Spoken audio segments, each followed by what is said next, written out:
Hey! Is the noon train on time? Supposed to be. Feels like it's time. Fair enough.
My mic connected.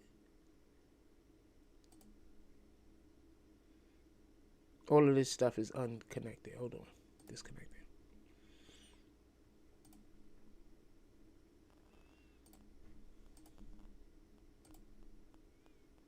You're all right. That should be better. Thank you very much. I appreciate you. I didn't have something connected. Thank you, Spliff. Apparently, and I guess that's usually I didn't. My bad. I didn't have my actual mic connected. I had something else connected. Here, and now I have two mics connected to the same damn thing. So just make sure that there's no. Thank you. I appreciate you. All right, so I want to be clear about this. I don't want there to be no misunderstanding. So they have not figured out how to actually successfully turn an outie into an innie without harming the individual.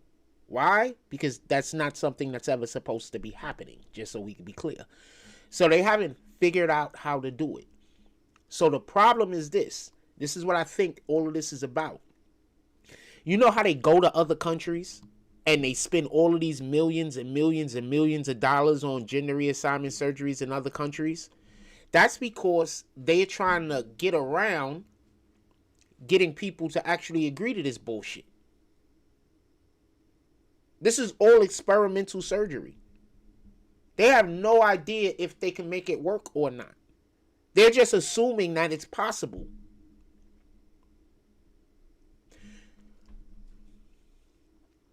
So they want to give free gender reassignment surgeries, just so we can be clear, to homeless people in California. Gavin Newsom want to do this with your tax money. I can't stress enough when I say anyone who is voting liberal, we're going to pray for you. Because this is spiritual at this point. This is not about opinion no more. This is not about this is spiritual right now. That's it. If you can't see that, I don't know what I'm supposed to inform you of. They're attacking every doctrine of the Bible. And Satan have you guys in the grip. And you want to know why? Because all Donald Trump has to do is be supportive of something in the Bible and you guys will be against it. Y'all don't care. Somebody could show y'all in the Bible where Jesus said it. Y'all don't care. Trump's for it, so you're against it. They could show you in the Bible where God said stuff. Where it was reaffirmed 4 or 5 times in the Bible that this is God's will and something God wants for people. But as soon as Trump say he's for it, you people are going to be against it. Y'all people, you need to be prayed for. A lot.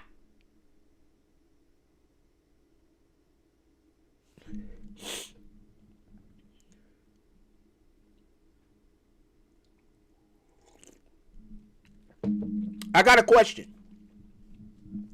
If there's more than one gender, then why when you get gender reassignment surgery, can you only choose male or female? Answer that. I would like to know. If there's more than one gender, then why when people try to go get gender reassignment surgery, aren't they like, what do you want to be today? A popsicles? Why? If somebody explain that to me. Why when you go get your gender reassigned, there's only 2 choices?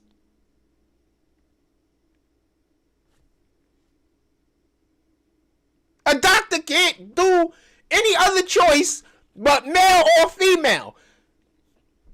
Explain that to me.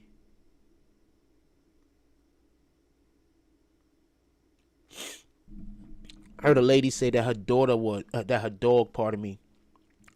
was like one of these made up genders that they just come up with out of their brain. And I'm like, how is people not seeing this as mental health problem? Let's get to the Straits of Hormuz. Do I think Obama, just so we could, let's put a question up. Let's put a poll up.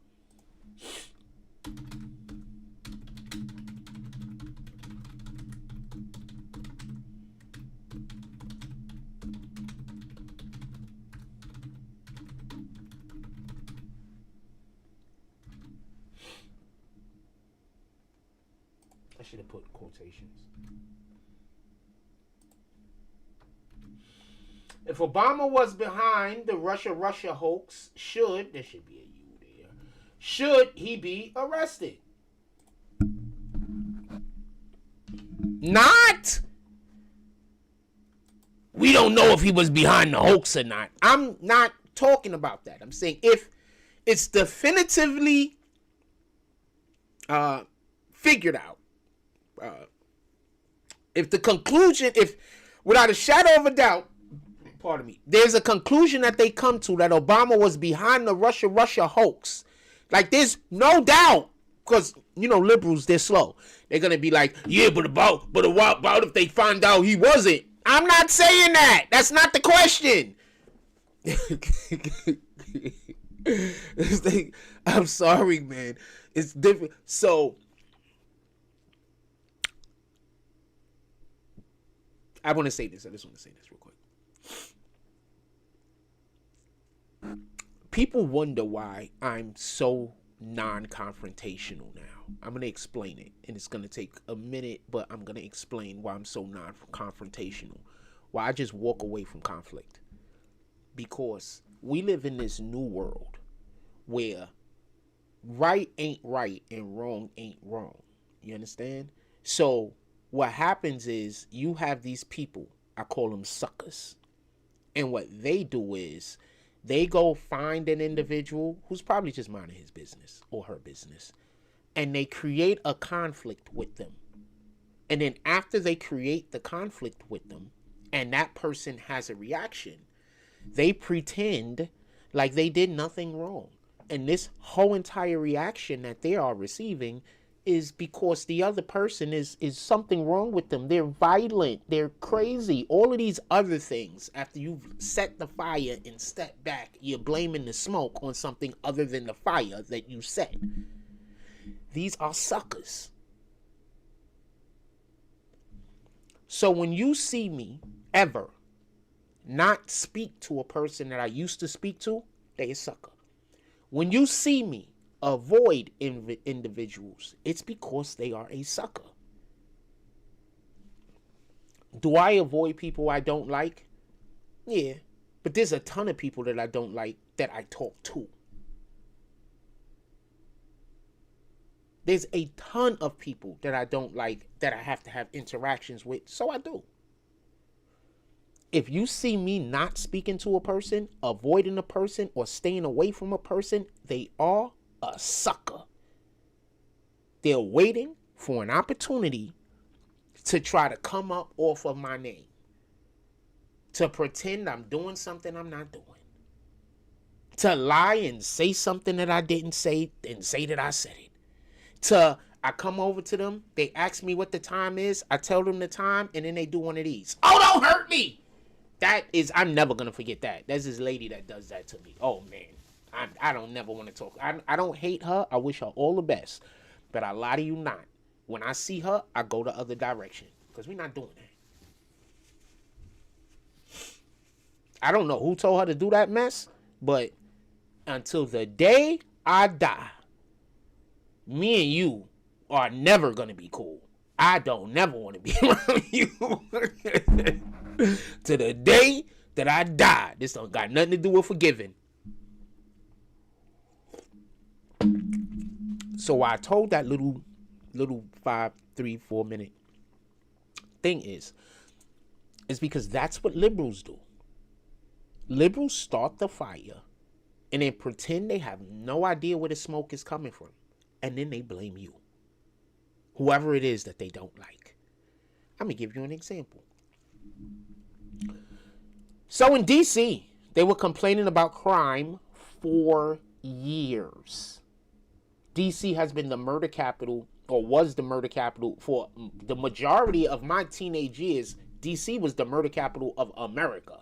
Just so we can be clear, the whole DMV, DC and Maryland and freaking Baltimore, Maryland. But you get my point. Not nowhere to be playing with. All right, these places have been the murder capital damn near my whole life. I remember when Buckshot Shorty was calling Brooklyn the murder capital or something like that. And the people in DC actually came out like, nah, it's us, fam. And it was like a whole battle or beef going on in rap music. For everybody that don't know, it wasn't alive back then or just wasn't hit. Buckshot Shorty called Brooklyn the murder capital, and people from DC got upset and said, nah, that's us.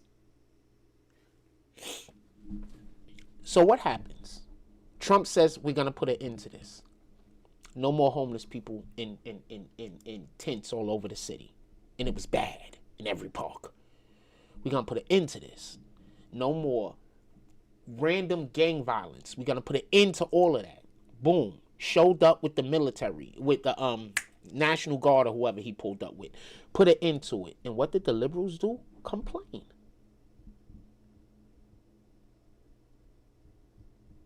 One of the most dangerous cities in America.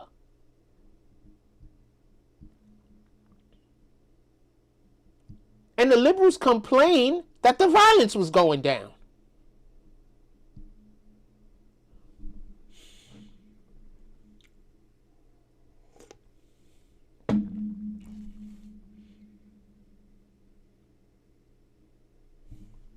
I think everybody should look at blue cities a little bit different. Are there people who these judges gave the benefit of the doubt to and they did the right thing? Absolutely. I'd be lying to you if I didn't tell you that the judges didn't give me the benefit of the doubt one time or two. But I do know people the judges did give the benefit of the doubt to, and they came right back out and started killing people. They had no plans on not killing more people. Zero plans. They was in jail thinking about the people they was going to kill as soon as they got out, and then came out and killed them. Yeah, I know people like that too. I know more people like that than not more people like. I know quite a few on both sides of the spectrum. It is what it is. But liberals don't want problems fixed. Liberals want problems so they can get things because problems are happening. Fixing the problems prevent them from getting the things that they want. And these are the individuals that you're electing. I'm talking about the elected officials. I'm not talking about the voters. These are the people that you are electing. They need the violence in the streets. They need the mayhem. Perfect example. When the things aren't going the way the Republicans want, they don't tell their constituents to go out into the street and then cause a ruckus. When things aren't going the way that the Democrats want, what do they say? Go do violence. Teach the other side a lesson for not agreeing with us.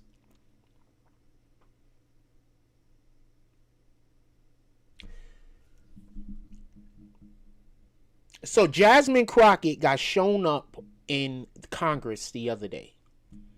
She said something that was insane. Let me see if I have it real quick.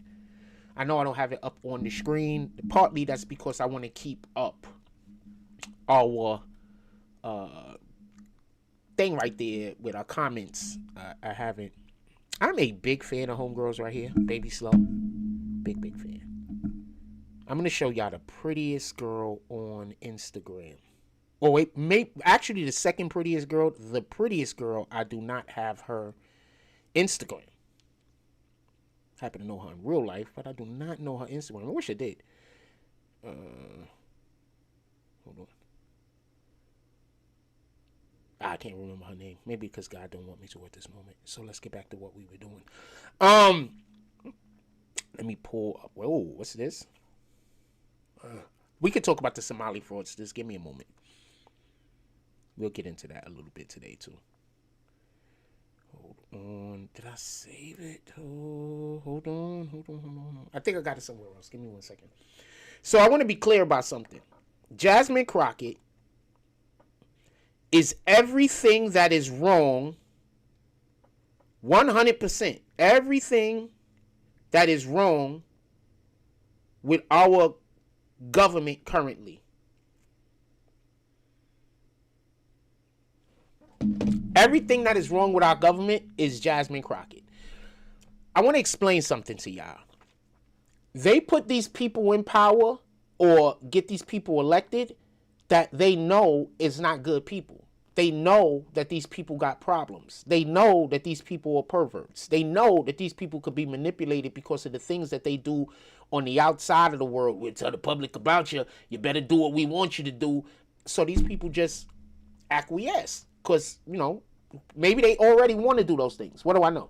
But they 100% give in. And the reason why they give in is because how could they not? Sheesh, I'm trying to find this thing. Hold on. Maybe I got it. I'm going to go to this guy's page. Hold on. The hell? I'm going to go to this guy's page. I need to go find somebody else that posted it real quick. But the things that these Democrats say is completely insane. Like, the shit they say is insane. The fact some of y'all actually, like, whoa, those waves I just learned how to close my crown. These waves are spinning, but whatever. Some of the stuff they say is insane. So hold on, let me go to my homie page real quick. I mean, I don't know him personally, but he's a pretty good guy.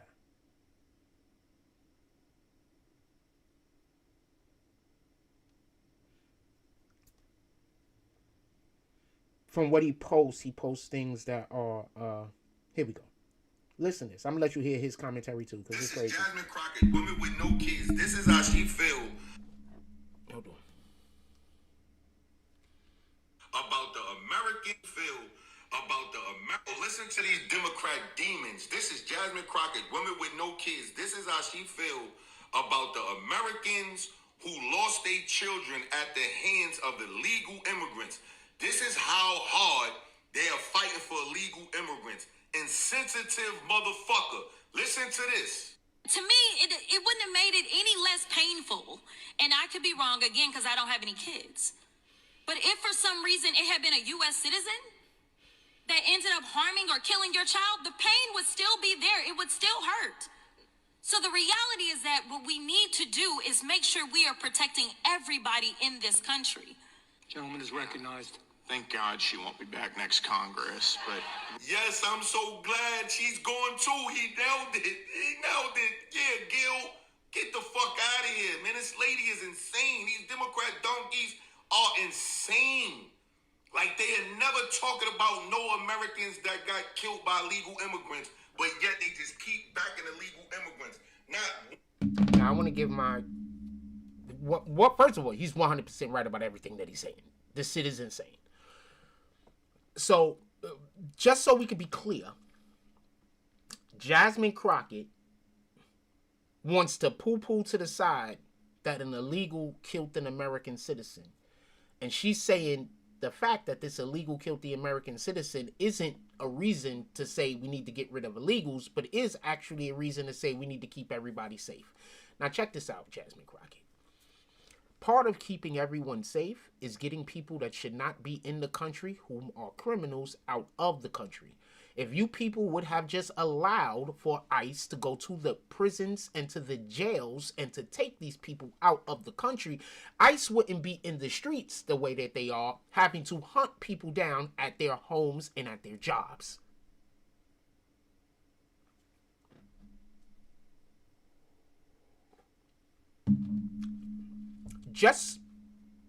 I don't know if that was clear enough. I'll explain. The only reason why ICE is in the streets going to people's homes and jobs to pick people up is because when they show up to the prisons and to the jails and to the courthouses, the liberals help them escape. And they won't hold them. And they won't tell them they got them until they let them go. Once again, everything that the liberals complain about is shit they created. I'm going to tell you what they try to do. I got a person that I used to deal with, calls himself a coach. And what he used to always try to do is, he's trying to do it now. I don't even deal with the guy, but he's still talking to people around me, trying to put me in a box so he could try to manipulate me. Terrible person. So one of the things that liberals do is they try to put you in a box so you have no other choice than to do the thing that they want you to do. You don't got no choice. If you do anything else, then all of a sudden they're a victim. That's it. That's what they do. They try to put you in a box. One of the ways is they just gossip to you about. Imagine being a part of a church and you walk around gossiping about some dude all day, every day, trying to get people to manipulate him into doing the things that you want done for yourself personally. But you say you work for the church. You say you love God. Imagine that. Imagine somebody coming to you and telling you that God gave you a message about a female. And you know that the female has probably received that same message from God about that man. And you spend all of your time trying to make sure that that man and that woman don't get together.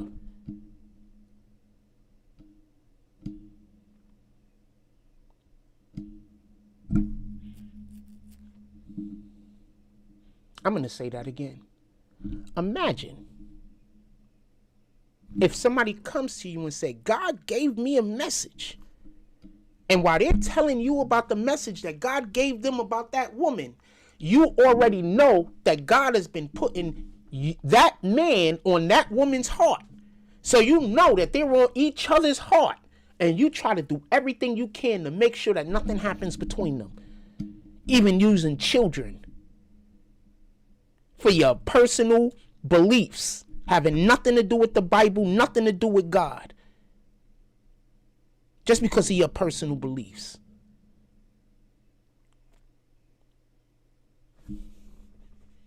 Now I'm going to give you a hint, because we all know who I'm talking about. People know you're not a good person.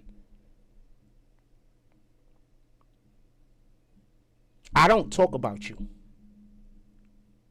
But people tell me about you and bring you up. People know you're not a good person. I just thought you should know. People know. People know. And that's why y'all don't get more support. You think you're tricking people. You're not. Now, just so we can be clear, you might be able to lie to the people outside of Seagate that don't see me every day, and they're black, so they have no choice but to believe rumors. Because I think black people don't got no choice but to believe rumors and lies. I think it's just part of the black code. I am not capping. I think that's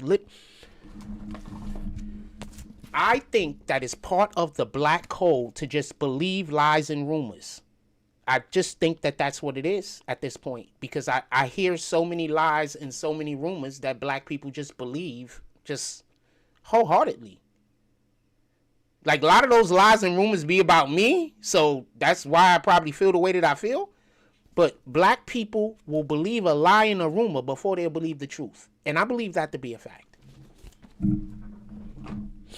Now, with that being said, I am blessed that the community that I live in is not full of black people, because you would have ruined me with your lies and with your innuendos. You would have ruined me, and my life would have been ruined. Because you was trying.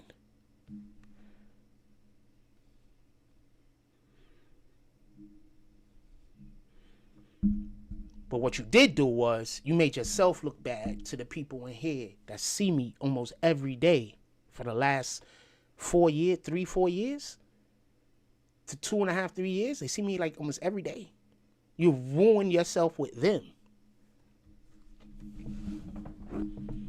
Playing them stupid games, you winning stupid prizes. Now let's get to it. Could we talk about, I don't want to get to the Strait of Hormuz yet. I've been trying to get there. But I want to stay on this Obama New America thing real quick. There's a couple of more things that I want to say. So what the liberals do is they do like what dude do. No matter, they create a situation. Like, I'll give you an example. Dude had a guy that, you know, I feel bad for him, and this is not a knock on him, and he's trying to make it seem like I'm talking bad about the dude. I'll tell you what else he's doing too. But so he had somebody that has developmental problems, right? And it's a sweet guy. He's a nice guy. I'm not getting on the dude. It's a sweet guy. He's a nice guy. It's so sad because these guys just want to be liked. You know, they want to just be treated like everybody else is treated. You know, you understand what I'm saying? Like, I know y'all think that there's something wrong, but no, they understand that they're being treated differently. You understand what I'm saying? They just want to be treated like everybody else is treated. So to take one of these individuals and tell them to insult me every single time they talk to me, so I can't be friendly with them, so you could try to make me look like I'm a bad guy. So basically, I'll just say this real quick. He had a developmental guy come up to me and just insult me in hopes that I was going to explode on the guy. But I didn't go to the guy at all. I went directly to him.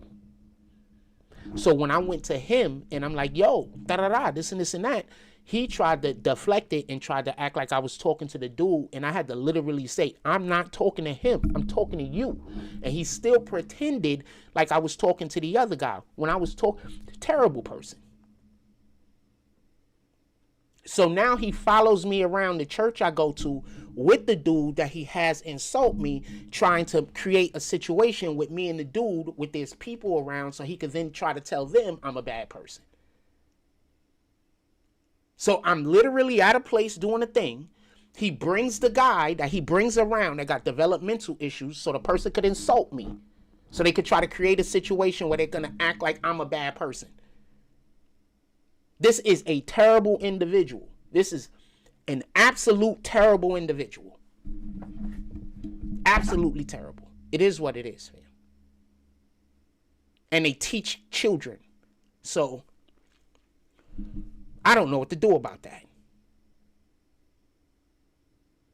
This person is in charge of children.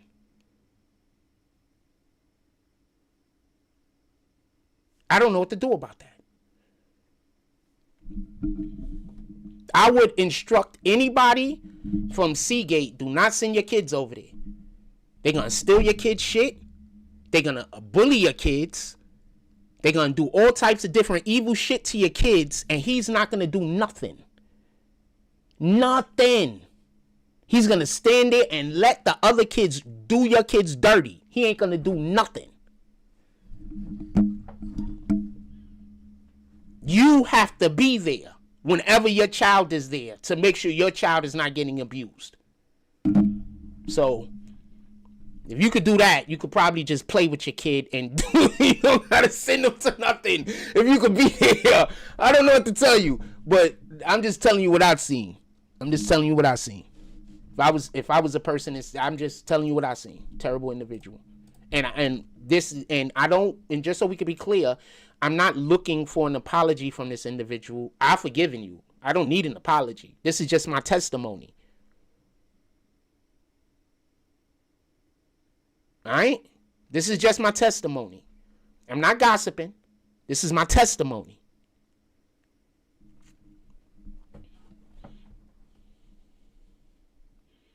I think you're a terrible individual.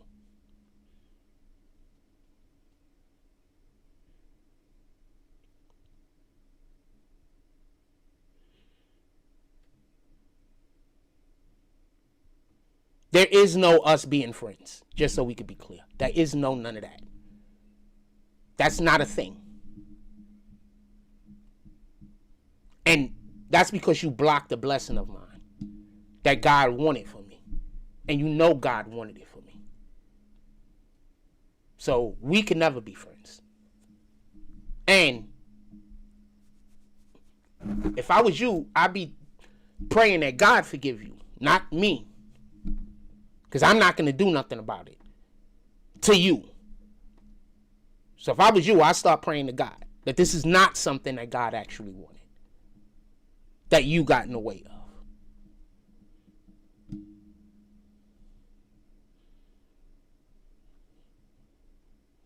Let's talk about the Strait of Hormuz. All right, so before we get all the way into the Strait of Hormuz, do y'all remember when I told y'all Trump wanted to get rid of taxes? And remember, Trump has been saying he wants to get rid of taxes. Remember, Republicans have been saying income taxes.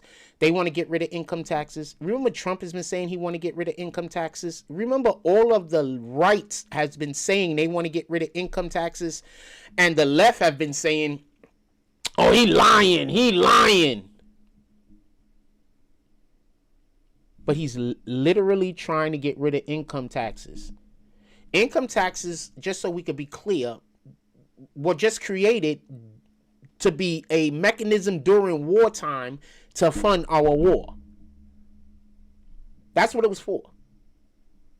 We needed to fund the war. I believe the first time income tax came around was in World War I. And then it ended, like after a short period of time.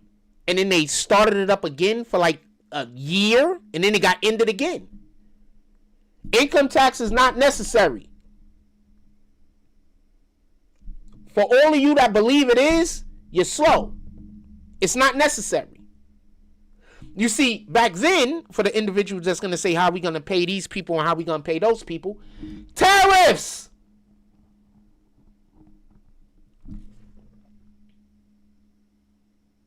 Tariffs! The thing the Democrats is trying to prevent. Pay attention. Straits of Hormuz get closed. Guess where they got to go get their oil from? Let's back up a little. Before the whole situation even began in the Straits of Hormuz, as far as it being shut down, what did Trump do? He started pumping more oil. Before that, or around that same time, what else did he do? Go get the Venezuelan oil. So now we control Venezuelan oil, which is one of the largest reserves on the planet, if not the largest oil reserve on the planet. America, I think California has like the third or fourth highest oil reserve on the planet. They just stopped pumping oil. That's why oil is so expensive.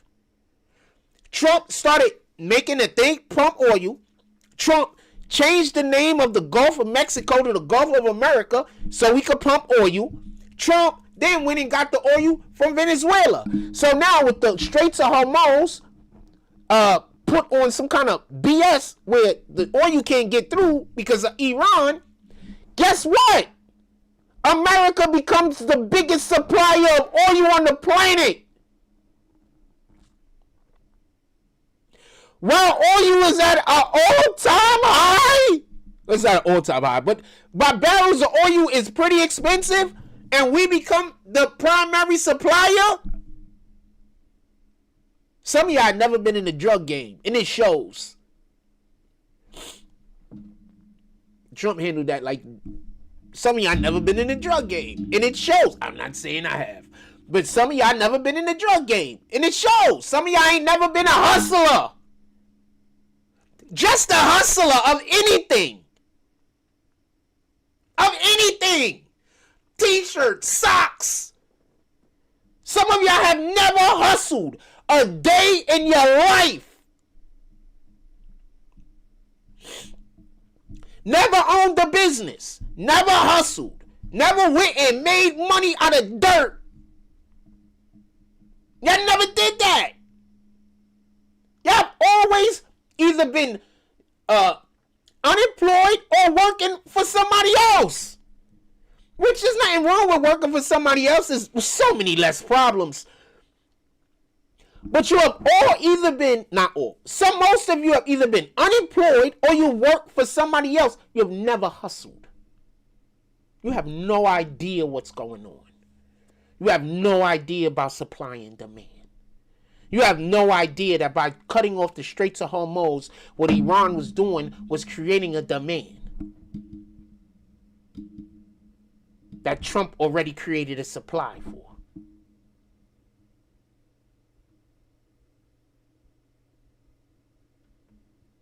Liberals are crying that Americans are selling oil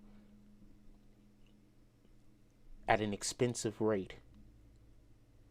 I don't understand. Like, how do y'all take these people seriously? Like, there's people I like, don't get it confused. And as soon as politics come up, like, I try not to never bring politics up with them because I like them. So as soon as politics come up, I try to walk away because I know they're going to say some shit that don't make no sense. And then they're going to have the smug look on their face like they know what they're talking about. They don't know shit. And then if I'm standing there, I might accidentally correct them. But I like them. And I know they're not going to accept the correction. So I don't want to say nothing. You don't correct people that don't accept the correction. Just let them be wrong. That's literally what the Bible says, by the way. You don't have to correct anyone. Correcting someone is a form of love.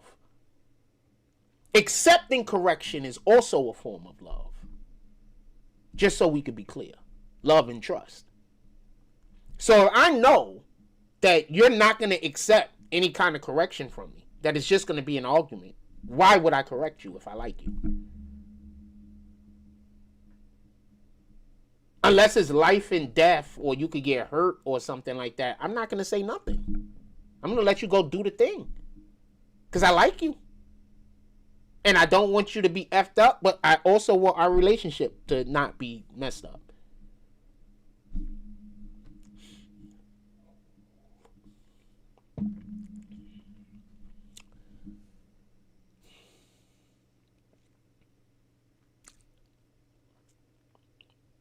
The first thing Trump did, because he knew what he was going to do, was create a surplus of American oil. And knowing that we were going to need even more than we had, and knowing that when he went over into Iran, they were going to cut off the strait because that's the only thing that they have to do. He did two things. First, he increased a demand for oil by preventing Venezuelan oil from going to Cuba, Russia, and China.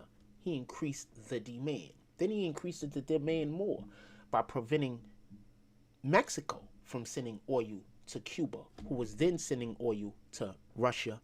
And for everybody that don't know, Russia and China, for everybody that don't know, Cuba they're so sanctioned, they don't have any way of making a GDP, a gross national product, basically. They don't have no way of funding their government. You understand what I'm saying? Because they have so many sanctions against them because of communisms. And, hold on, let me wipe my nose real quick. And because of the communisms, the way that they were able to bring money and, not be a poor country that just absolutely, everybody's with sticks and stones and no electricity, is Venezuela and Mexico was gifting them oil, which they were then selling to other places, just so we could be clear, like China and Russia, whatever the case might be. So America cut that off. So once America cut off that, and then Iran slowed down and closed the Strait of Hormuz, and America allowed for the blockade to happen, because that's actually what happened. At any point when Iran blockaded the Straits of Hormuz, at any point America could have just went in there and unblockaded them. But he allowed for the lie to live. You know how I've been telling y'all that for so many years. Sometimes you got to allow for the lie to live. Because unless people see that it's a lie, people will be able to double back with that same lie again.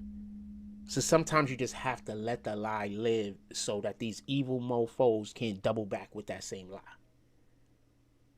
It has to be shown that it's not a thing. This is not relevant. This is not a thing. Has to be shown. You understand? So I say a lot to say this. When Iran closed down the Straits of Hormuz, America didn't go over there to open it up. They went over there to make sure it was closed. So now it's closed for a day, 2 days, 3 days, 4 days, 5 days, 6 days, or whatever, right? So now all of these countries that expect shipments of oil basically on a daily basis in order to run, now they don't have the shipments of oil. Now they can't run. Now what are you going to do? I got to clip my nose here. Now what are you going to do?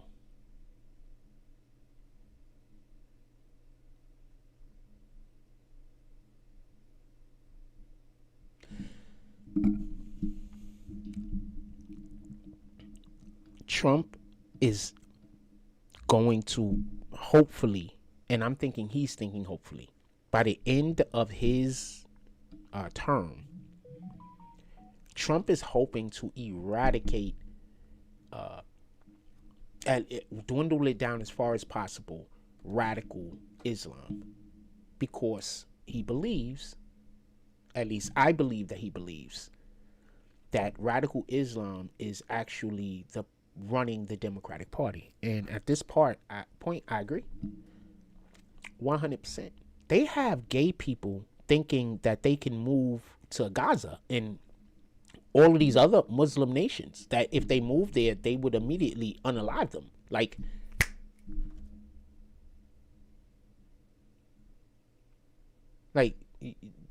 these Muslim nations, and they don't even want to move to the Muslim nations that might not unalive them. They want to move to all the Muslim nations that's 100% going to unalive them.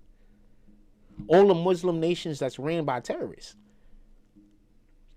These people are crazy. And when you go, oh man, I got a wacko right here. Hold on, I'm gonna let you listen to this. This is just insanity.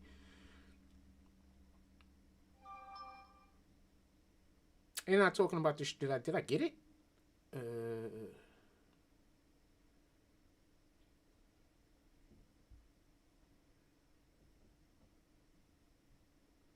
I want to talk about that, but not yet.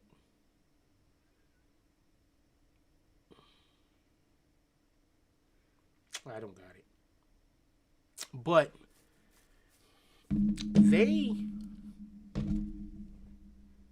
Wait, that one is it. Hold on. That one's it.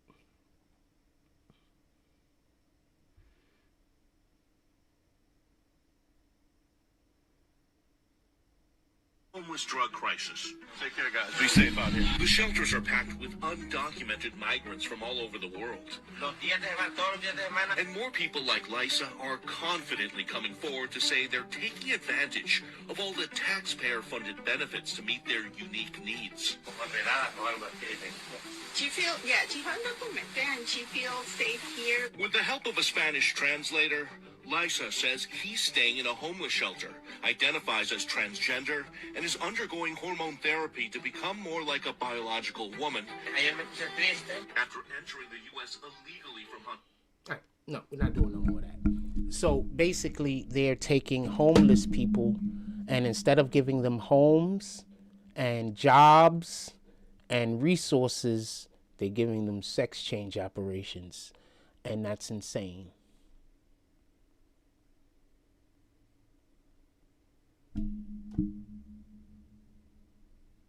That's absolutely insane. This is what the Democratic Party is doing. That's absolutely insane.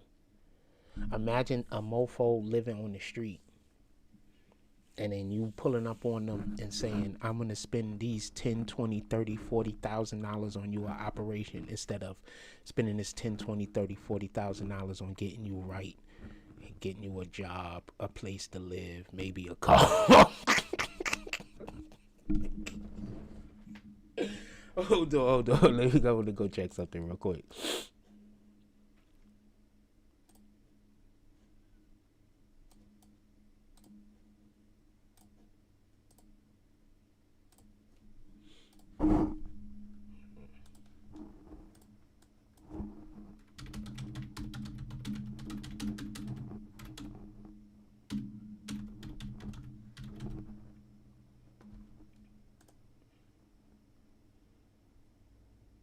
So, 100 for multi-stage bottom surgeries, it's usually, so I was right, it's usually around $41,000, right? So imagine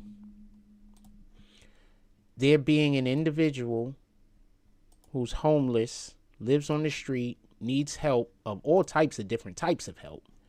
And instead of you thinking, oh man, let's get this guy a home, somewhere to live, you're like, you know what, let's chop his penis off.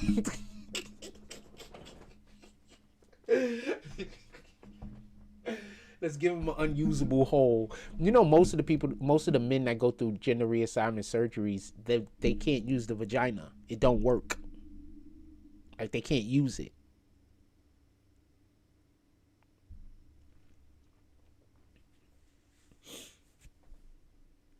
Also, and I just want to add this, and we're going to go back to the Straits of Hormuz, because we're just talking about Democrats at this, liberals at this point. But I want to just also point this out. You know, they're giving these children hormone blockers that's making it so that they can never have an orgasm. Every single young boy that gets those hormone blockers, they're never going to have an orgasm. Never. What up, Washable Marcus? Salute. They're never gonna have an orgasm. So imagine how fucking frustrating that has to be. Because when you were a child, your parents, your teachers, or your whoever the fuck convinced you that you was actually a little girl, allowed for you to go through that convincing, then allow for you to go on some kind of medicine that will prevent you to forever having an orgasm. You are never going to be able to orgasm. And these people exist right now. They exist right now. They've never had an orgasm, and they will never have one. And there's nothing anybody could do about it because they took hormone blockers. Which ain't really hormone blockers, they're castration pills. For everybody that don't know, this thing that they call hormone blockers is the same thing that they give to prisoners to chemically castrate them. It's the same exact thing. There's no difference. They're convincing children to take a medicine that you give to the worst of the worst.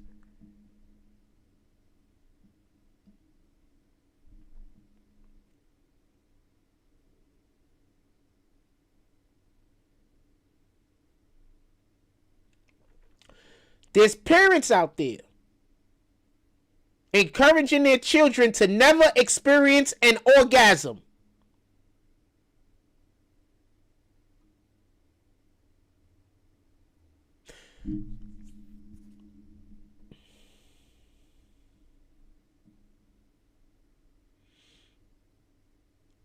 Never.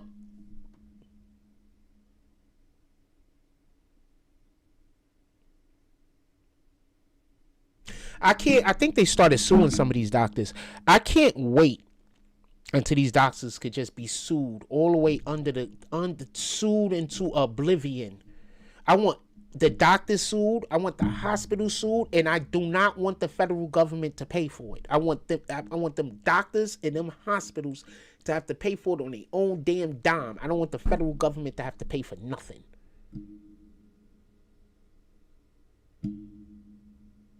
Just like when they got them little kids out now that's killing the other little kids. Put them niggas in jail forever. Stop letting them. I don't care. We're at a point where a 15-year-old should know not to kill another 15-year-old. We're at that point. A 12-year-old should know not to unalive another 12-year-old. We're at that point.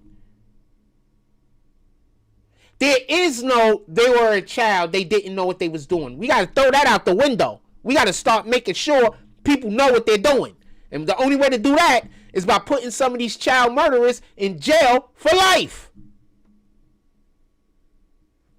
If you got a dude, and you know for a fact that they've been diddling little kids, there's overwhelming proof he should never be free again. I'm not talking about the innuendo and the lies, because they lie on a lot of niggas out here. Jealousy will create all types of different lies. I'm talking about the shit that there's no question about. Zero question. Them niggas need to be in jail for. Why let them out? You got a guy. He killed 2 people. And it was not for good reasons. There was no self-defense or nothing like that. He just decided to kill for drugs or whatever. Why let him back out?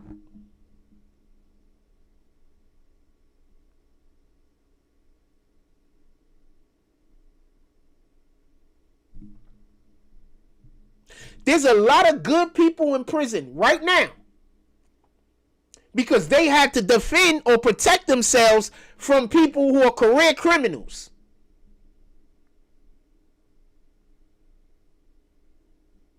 And I don't want to hear about racism because the reason why our communities is so dilapidated and beat down is because y'all keep electing Democrats. So I don't want to hear about racism. If we only have Democratic politicians, then where's the racism coming from? If you live in a city that's basically Democrat, then where's the racism coming from that y'all keep complaining about? Democrats! Democrats are the ones that don't think black kids even know what the word computer is. Just so we can be clear, she said the word computer, not even the ability to operate a computer. We sticks and stones. Fire, oh, it's scary. Gavin Newsom, when he tries to say he's like us, not because he's a good athlete, but he can't read either. Joe Biden, if you don't vote for me, you're not black. Democrats are so racist. They're racist. Not all Democrats, but y'all front runners, racist. The top of the whole chain, the food chain, racist. There's nothing anybody can say to me about that. Be right back. Give me a second.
All right, I'm back. This is a dope new feature. I keep forgetting that it exists.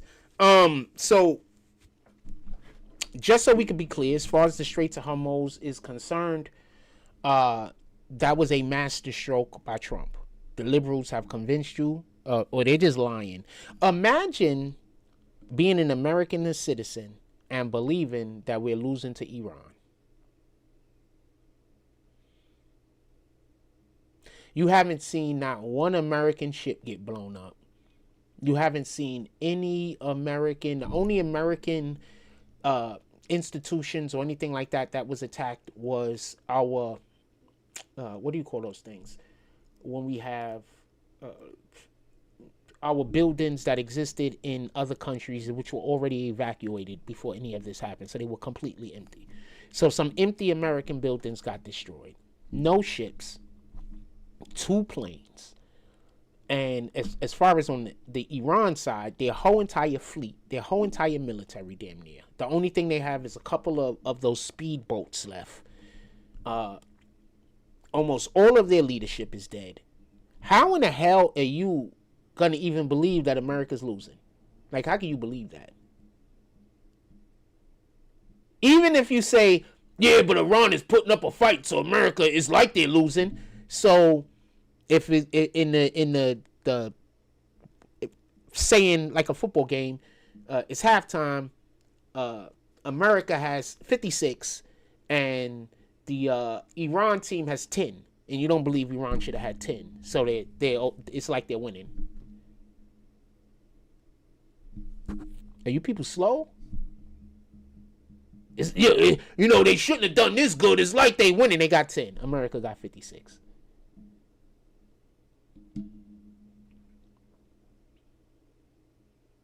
They ain't even got 10. They got 3. They shouldn't have scored. Like, are y'all slow?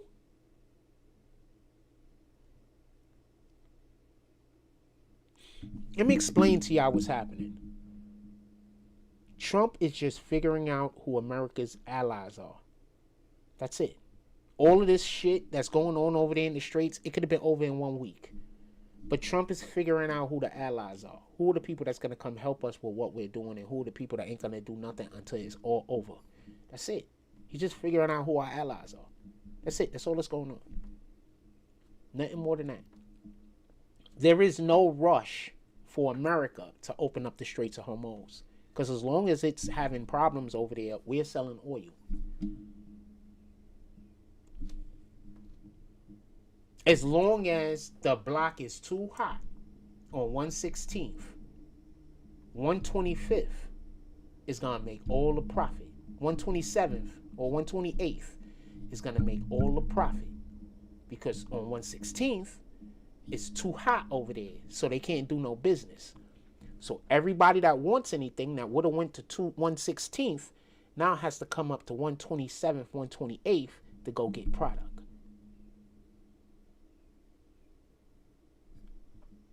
I don't understand what's so hard to understand about that. They had 131 ocean tankers coming to America to come get oil. You know how much it costs to fill up one of those damn things? You know how many millions of dollars to fill up one?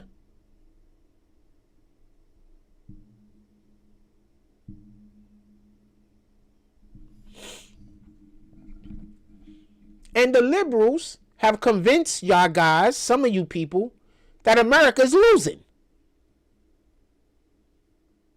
And America's the furthest from losing right now. The other side is limping in the wrong direction. They're not even headed towards the finish line. They're headed back towards the start line. They're limping in the wrong direction.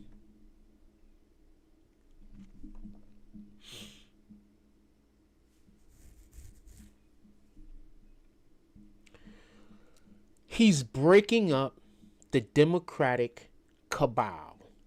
These Democrats got like a cabal. He's breaking it up. The head of the cabal right now, allegedly, is Obama. He wants Obama. He wants Obama arrested and in prison. And you want to know why he wants Obama in prison?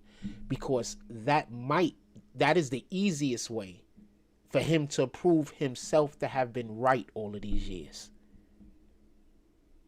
If I was Trump, I would never stop going after the Democratic Party. Never. I would set up so that even after I'm not president no more, I have enough power to keep my foot on them niggas' neck. Because they got to go. I would never let up on them. Never. I'll give you a perfect example of who I am right now. You think those people that talk bad about me and tried to ruin my life, you think I would ever talk to them ever again? No, I wouldn't. Never. And if I ever make the type of money that I could go get lawyers to go after them, absolutely. Them, their families, their children, their parents, whoever I can. Absolutely. 100%. That wouldn't even be a second thought.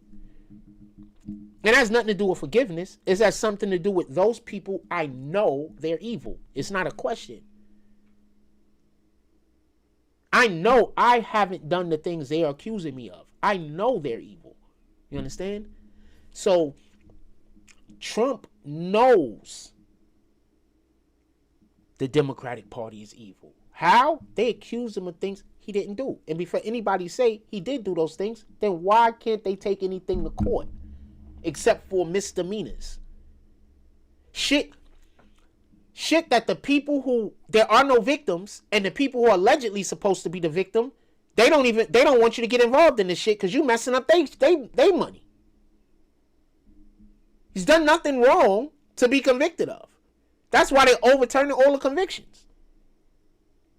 Do y'all realize that there's going to be judges that's going to go to jail? Y'all do realize this, right? Like, there's going to be judges that's going to jail. There's going to be politicians. The politicians are already getting arrested right now. There's going to be politicians going to jail. They're getting arrested right now. Who told y'all that all of this was going to happen?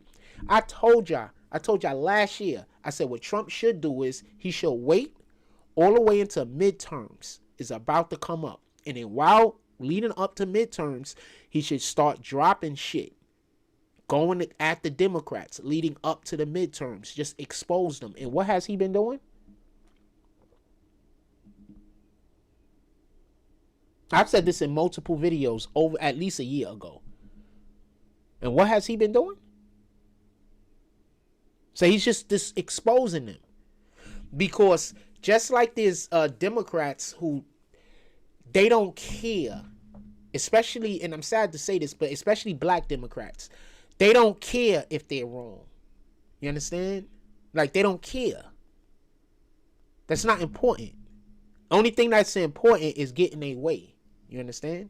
And that's why it's so much easier for men to leave the Democratic Party than it is for women. Women, it's hard for them to leave the Democratic Party. And this is not me shooting at women, but I'm just stating a point. Women, more than men, because men are like this also, just not as much. But women more than men will let everyone die. Or if they can't get their way.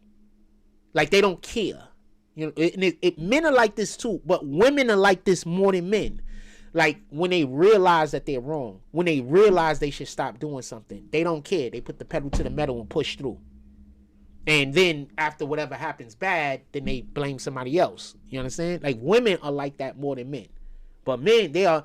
And the main reason why there's men like that now, because we got a lot of men now that was raised by women, so they now have that characteristic.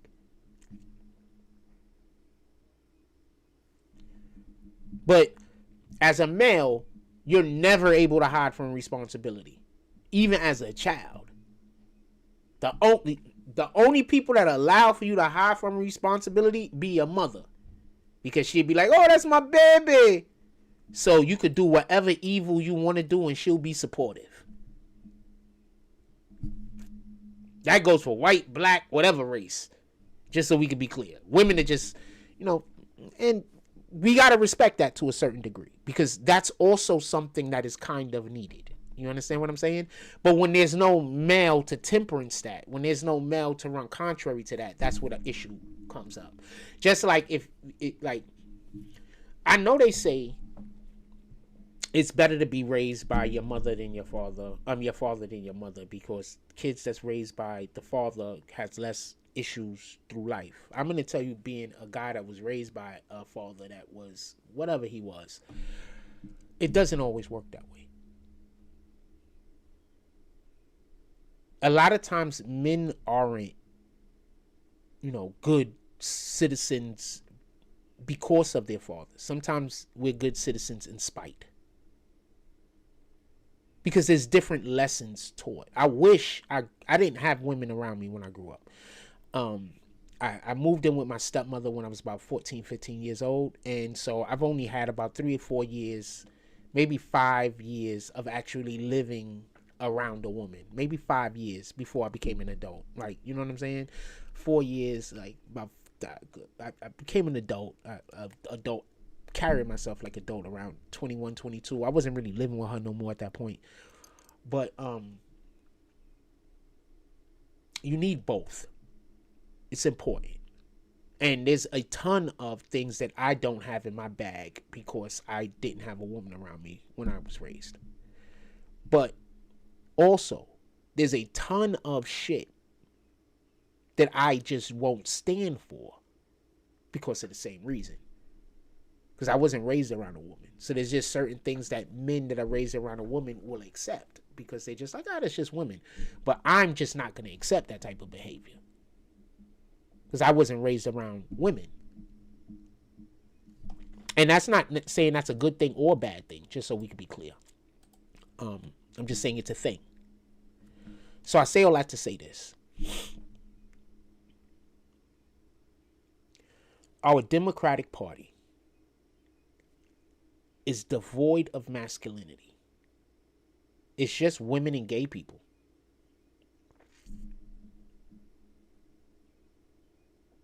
And black people. That's it. It's women, gay people, and black people. Because black people, we're stuck. Like, if Satan came to the world and said that he's Satan, and we all knew it was Satan, there was no question that that was Satan.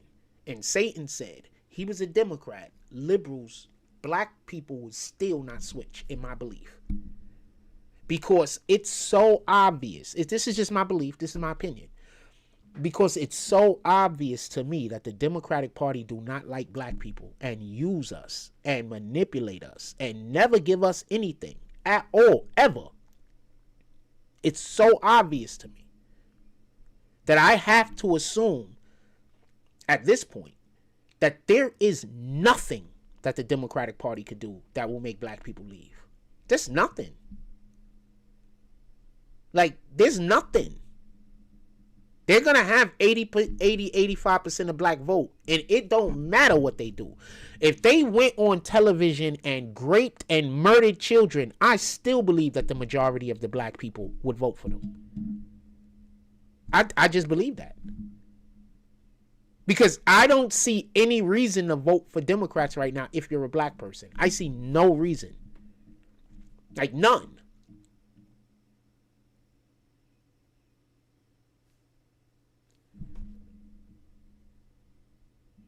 Like, so there's a thing. Whenever and this is going to sound messed up, and I'm sorry I talk about my people like this, but I care about y'all. So this is important to me. But when I'm around black people, I don't say anything smart. I dumb down almost everything that I say. And the reason is, if I accidentally say something intelligent, they're going to think I'm attacking them in some way, shape, or form. They're going to think I'm like doing something to them.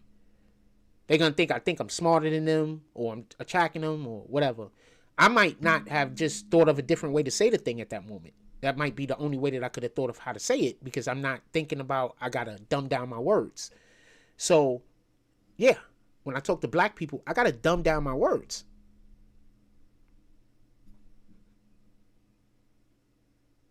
That's why I don't talk to y'all sometimes. I'm just being honest.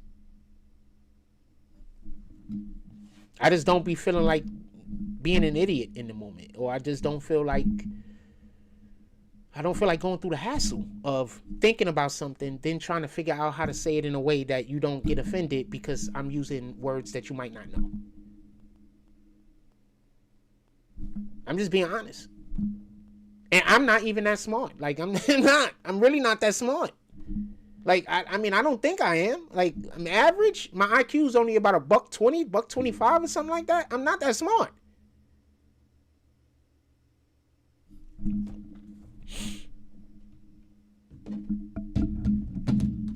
I'm not that smart, man.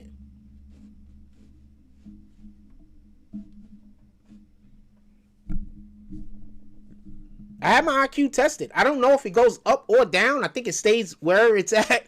My IQ's like 120, 125, somewhere in that area somewhere. I'm not that smart. That's like average intelligence. So let's see what the average intelligence is. Just so we could be clear.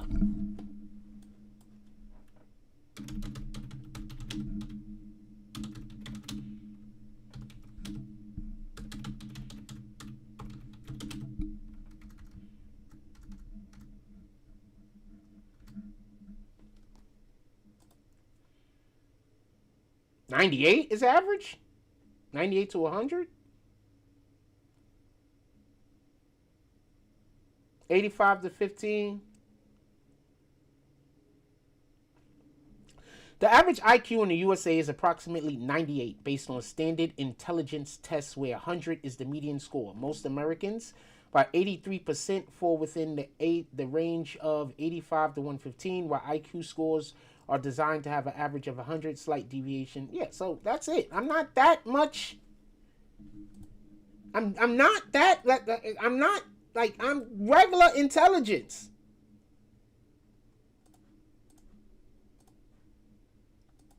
Regular, like I'm about $1.25, like $1.20, $1.25. I'm like regular intelligence, fam.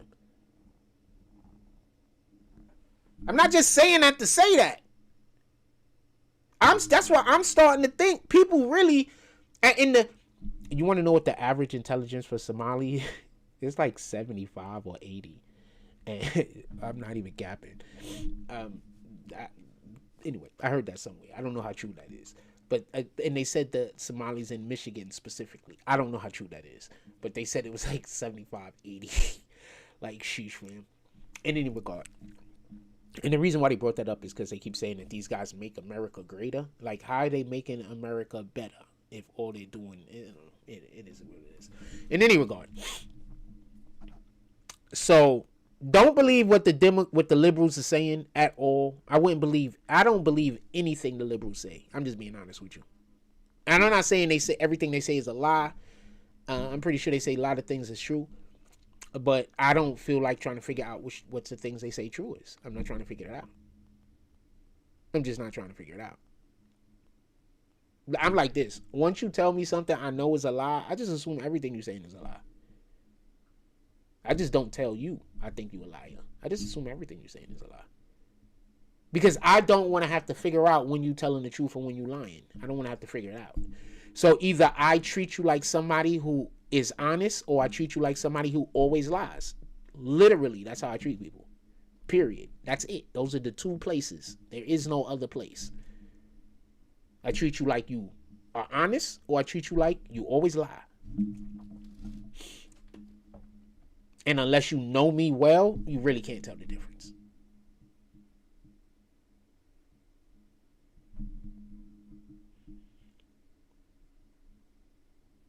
Just being honest. Unless I know you well, you really can't tell the difference. You can't. Yeah. Always lie or honest. That's it. That makes the way I deal with people so much easier. Like, I don't have to try to figure nothing out about you. I know as soon as you start talking to me, whether I should take anything that you're saying with any credence, with any measure of anything.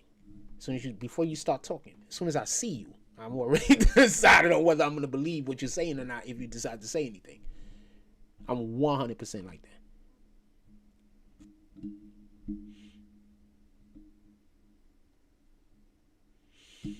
Let's see this poll real quick. The poll is, if Obama was behind the Russia hoax, should he be arrested? 67% said yes. 33% said no. 3 people said no. 6 people said yes. I believe that's the number.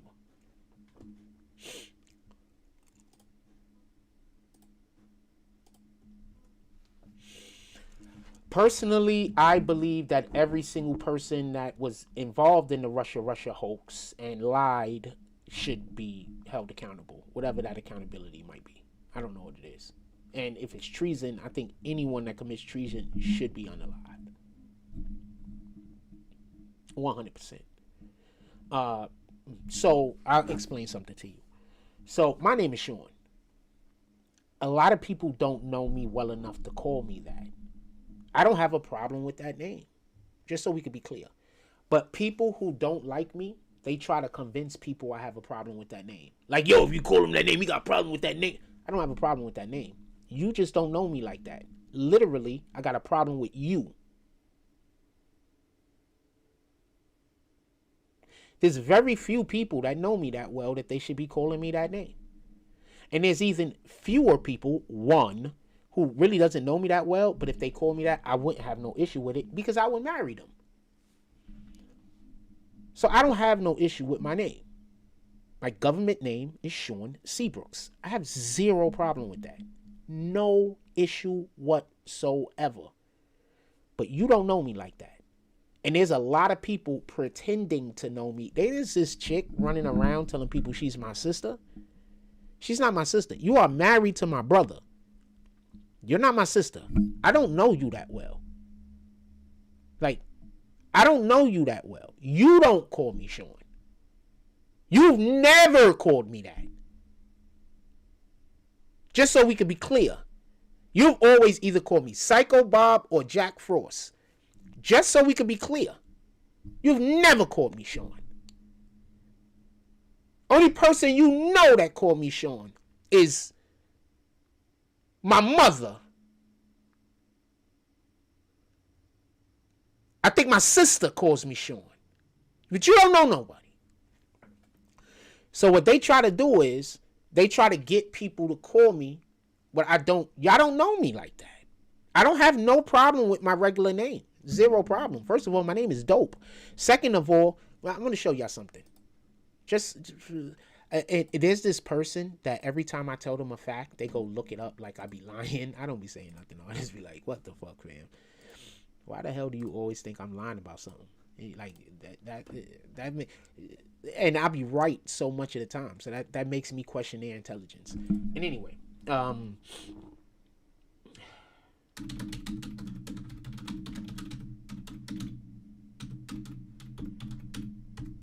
trying to think of real quick. Okay, the name Sean derives from Irish Gaelic, originating from Gaelic adaptation of the Gene. It traces back to the Hebrew name Yashanin, meaning God is gracious or God's gracious gift. So that's what my name means. I just want to be clear on that. That's what my name means. The name stems from Irish spelling Sean, which is derived from the Old Middle Irish borrowing of the name Jean. Etymology, it is Gaelicized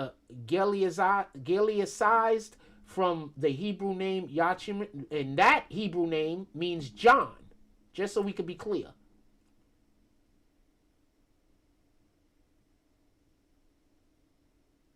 I have no problem with my name. None. Zero. You just don't know me that well. That's it. You don't know me like that. And I have an issue with people who pretend to know me lying to other people about who I am as a person. So therefore, I don't want anybody that don't know me like that calling me my freaking government name. And especially not in front of other people. So people could think that we cool like that. I'm 100% going to have an issue with this 100% of the time. But my issue isn't going to be angry at you. I'm just never going to talk to you again. That's it. I'm just never going to talk to you again. And there's nothing you could do. Nothing.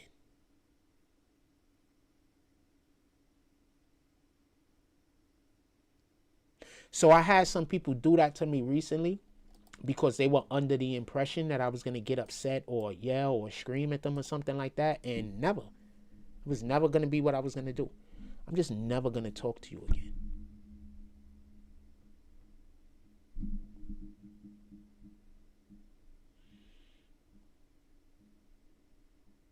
I'm going to show you that you mean nothing to me.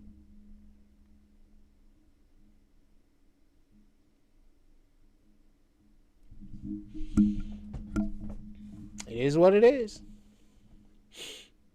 Yeah, I don't have no problem with my name. My name literally means God's gift, man. Why would I have a problem with my name? Are you stupid? Look, My name literally means. I hate when this happens. Hold on.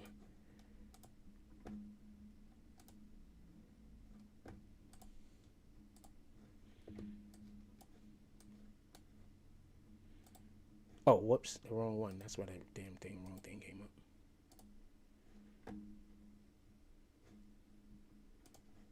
Hold on, sorry about that. I'm doing stuff over here and I got the wrong screen up. Oh, okay, that's why I got the wrong screen up. All right. Like an idiot. All right. Oh, there it goes.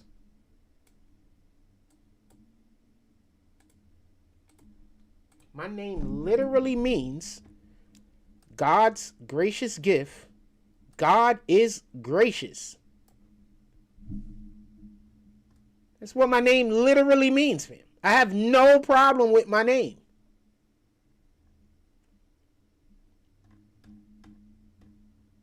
My name is in the Bible is John. I have no problem with my name. Zero.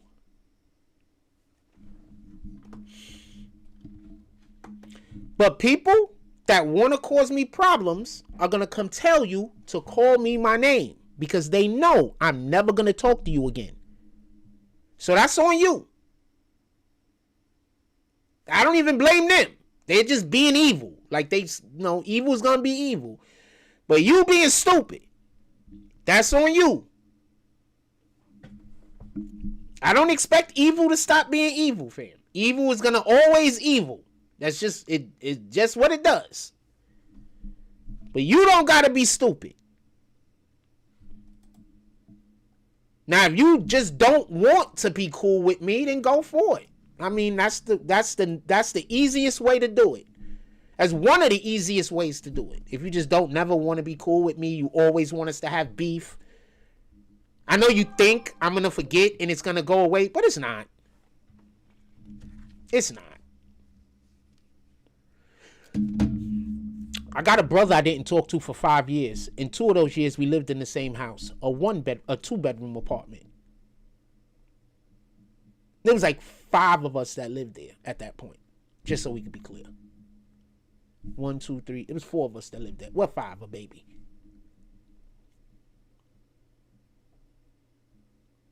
Didn't talk to him for 5 years. We lived in the same house for 2 years. He was my brother. I promise you, me not talking to you don't mean nothing.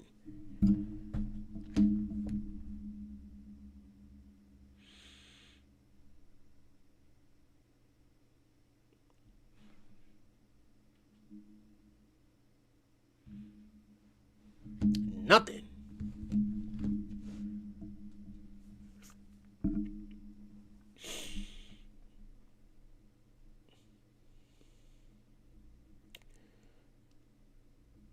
But what you are doing is you're making it so there's less people that I have to talk to. Because I don't really like talking to people like that. So every time you do that, you're literally making it so there's less people that I feel an obligation to be nice to. So now there's like a ton of people that I don't never got to talk to again. There's no obligation to be nice to those guys. I'm 100% with that. Just so we can be clear. I'm perfectly fine not talking to anyone that would ever even think about calling me by my name and they don't know me like that. I'm perfectly fine. That's a win. See, if you actually knew me, instead of pretending like you knew me, you would know, to me, that's a win.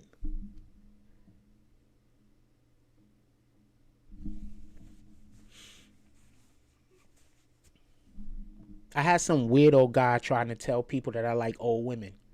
And when I say old women, I mean like 50 and 60-year-old women. 50 and 60-year-old niggas don't even want 50 and 60-year-old women. What the fuck are you talking about?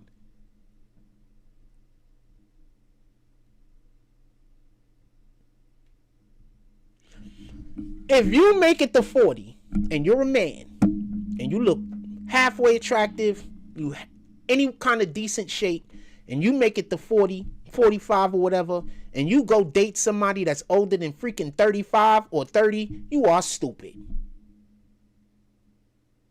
You are stupid. You kept yourself in shape. You kept yourself healthy.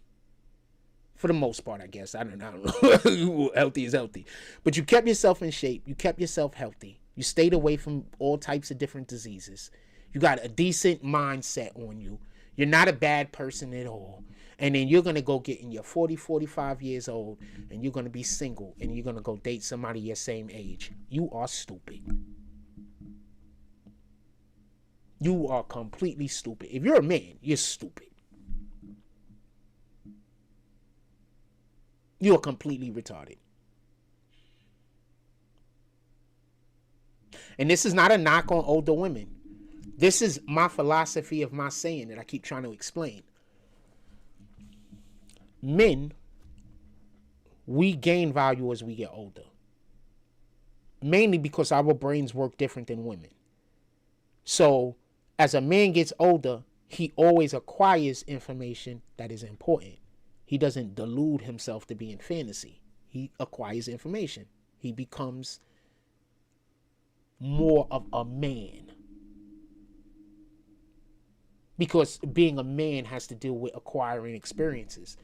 Whereas being a woman has to deal with keeping your demureness.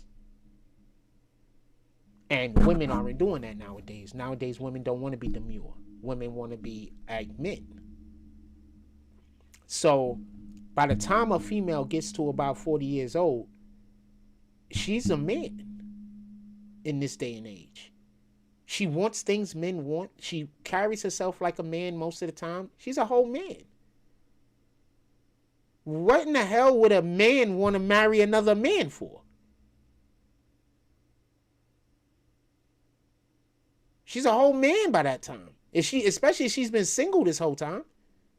Remember, women hate, for whatever the reason is, women hate all things feminine nowadays. They see it as a weakness. Why would any man that wants a traditional wife even think about a woman who has no tradition?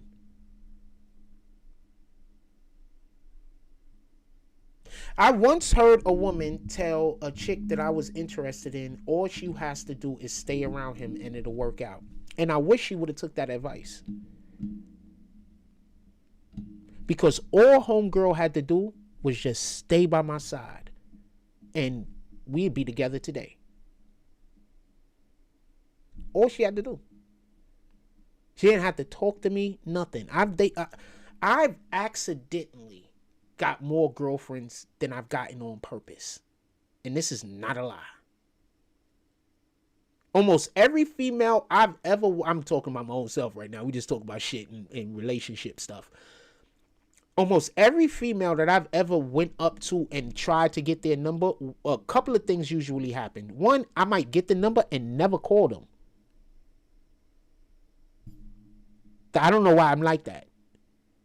Or I might go, walk up to them, get the number, call them, and it just don't work out.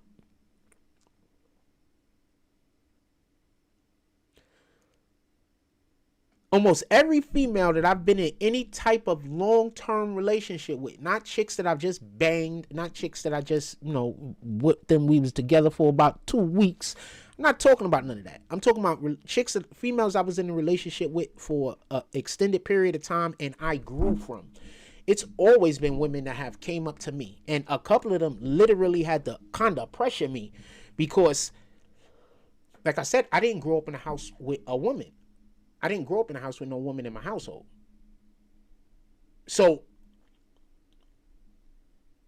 I don't look at a relationship the same way as men that grew up with I don't look at a relationship like it's like I don't look at it differently. You understand what I'm saying? I just perceive it differently. And there's just certain things I'm not going to put up with. And a lot of the things that I'm not going to put up with is shit that people shouldn't be doing in the first place. But also, a lot of the things that I'm not going to do to you is a lot of the things that men do to women that they shouldn't be doing. So, take the good, you take the bad. You take them both, and there you have the facts of life. The facts of life. So, yeah, too bad Shorty didn't stay by my side. Like, if Shorty would have just stayed in the area, that's all she had to do. Like, I feel like she didn't know what to say to me. And anytime I spoke to her, there was a divide because of, differences. But all of that's workoutable. When I was 19 years old, I had a girlfriend. She was about 35. A woman friend, I don't know what you call it. She was about 35. And nobody batted an eye. Nobody cared. We went out together. We went places. We went on dates that I paid for.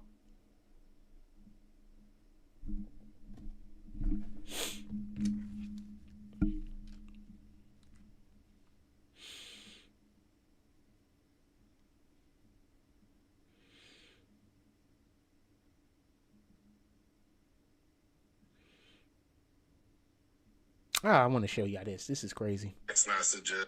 Maybe. All right. Before I show you, I'm going to just give you some context. I'm just going to show you. Not going to give you context. Just going to show you. Just. It's a phone call. Maybe you guys do get doxxed, but I don't know if you guys are getting the same type of stuff that we're getting. And it's nonstop. It's hundreds of phone calls a day. It's text messages and them trying to get into all of our social media accounts and contacting our friends, our neighbors, our family. The rest of our family is getting doxxed as well. It's not just us. It's my sons, their wives, like people that had nothing to do with anything. It's a little overwhelming and it makes me second guess even living in this country, to be honest with you, with all this going on. I've never had this happen in my life. Okay, first of all, the problem with America is liberals and Democrats, period. Liberals, particularly. And the Democrats that keep voting in the liberals that don't even believe in the liberal bullshit. They just voting for them because they Democrats. You guys are the problem. I'm going to explain something. There was a conservative reporter out there doing her job. This guy decided to attack her along with a whole nother mob, and he got the guts up to push her. I'm going to explain something. The men that harm women, they're not masculine. The men that harm women are not masculine. Now, will a masculine man from now and then push a woman, slap the shit out of a woman? That can happen. Don't get this confused. But generally speaking, because anybody could do anything, but generally speaking, these men that y'all see attacking these women are all feminine ass niggas. Yes, I said the N-word. They all feminine. Because masculinity won't really have us even thinking about putting our hands on a woman. Like, that's not a thought. But if a woman crosses a certain line, masculinity is gonna tell us we're not stepping backwards.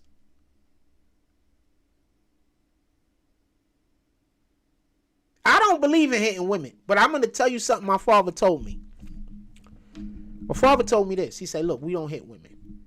He said, but if a situation ever comes about where you have to put your hands on a woman, either because she's attacking you or something like that in your life, or you about to be harmed or something like that, he said, you got to hit her hard enough that she don't never try that shit again. That's what my father told me. He from the old school. He from the old school, by the way. My father was born in the 50s. Shit, was he born in the 40s? No, he's born in the 50s. So, I live by that. And I haven't had to put my hands on a woman. And when I was a teenager, we be fighting girls because girls be outside wilding. It is what it is. I'm not going to act like that ain't happening. It just be wilding. You a teenager, you do all types of stupid shit. 13, 14, 11, you do all types of different stupid shit. That's still the age where if a boy fights a girl, it's still kind of even. In any regard, he said, we don't hit women. Not only do we not hit women, we don't watch women do manual labor. Not only do we not watch women do manual labor, but we don't watch women do man work at all. If you see your woman doing any kind of man work, you go over there and do it for her. Period. Like, this is the type of time we on. You understand what I'm saying? Our women needs to be demure. Our women need to be doing woman shit so y'all can stay nice and soft. I don't want a hard woman. I don't need a woman that's going to help me fight nobody. I don't need none of that. I don't need no woman that's going to be out there in the world doing manly shit for me. I don't need that. Other men might, because they are feminine. So they need a woman to protect them. I get it. But the majority of these guys, if not all of these guys that's out here doing all of this weirdo stuff to women, they're feminine. They see women as equals. They think that they're equal with a woman. And you can't be mad at them because women are yelling at the top of we're equal. We could do everything a man could do. Then when some dude punch y'all in the mouth, y'all say, yeah, but she's a woman. Explain how it could be both ways.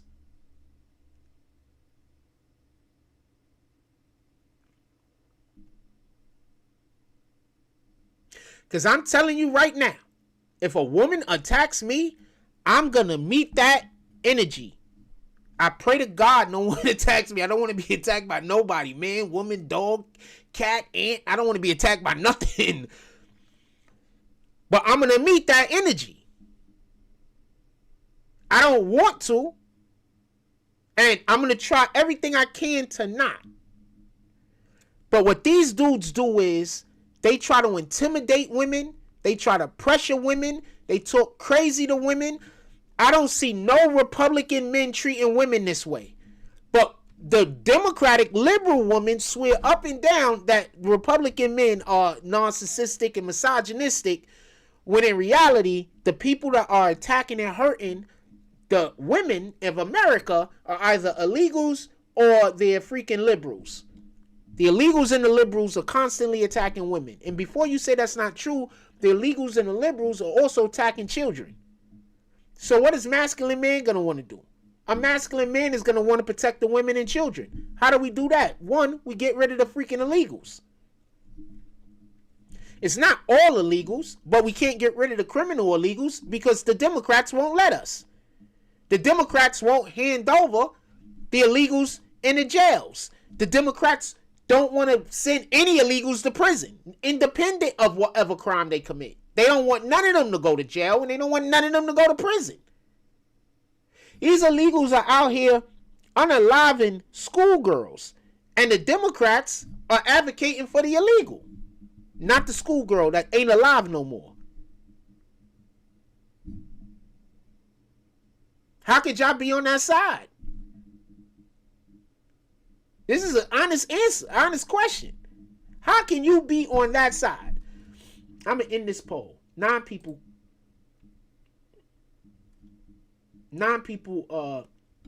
voted. It was 6 yes, 3 no. The question was, if Obama's behind the Russia hoax, should he be arrested? I had a different question.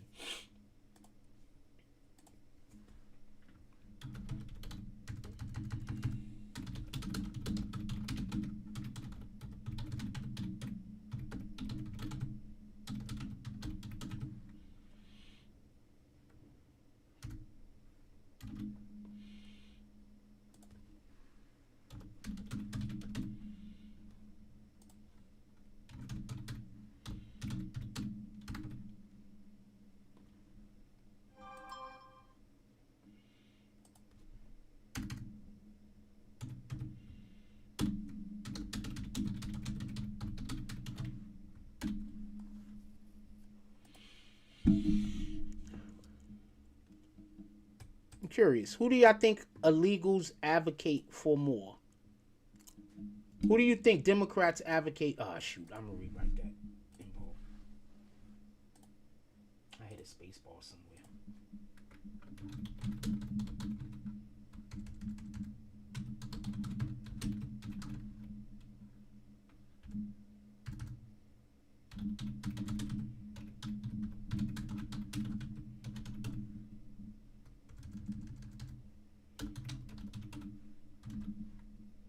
What the heck, fam? I think I gotta move the keyboard over. It's not in front of me. Right? That's something I don't know what the heck this is for.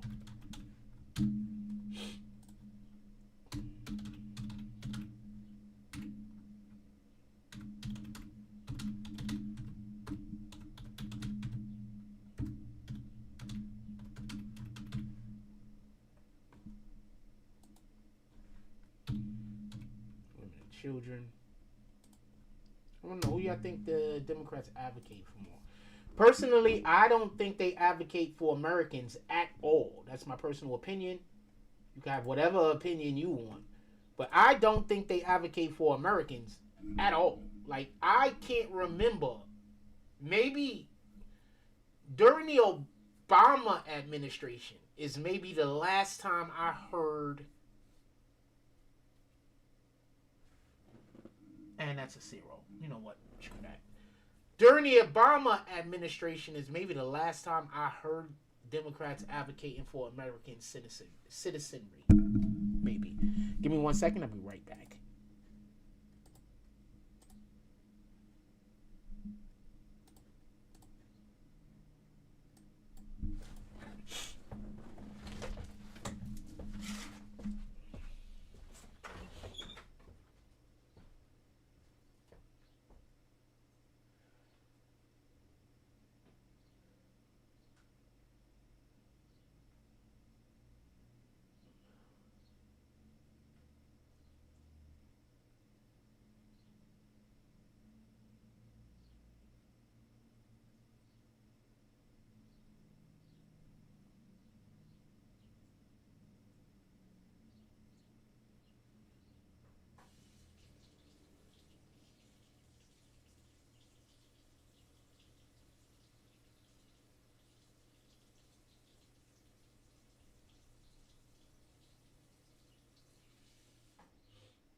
Alright, so I want to be clear about this.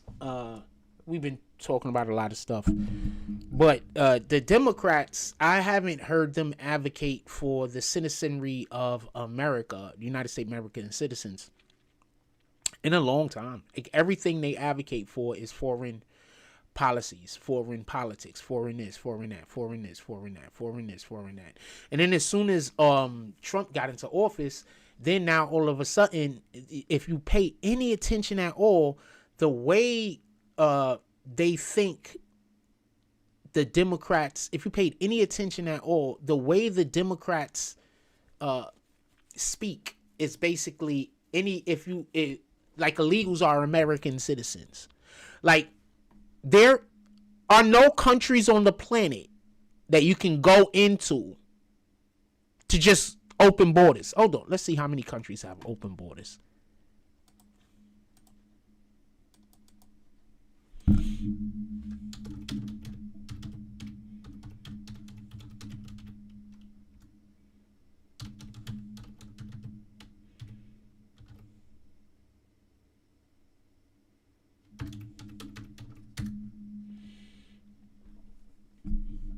There's 29 countries that have open borders.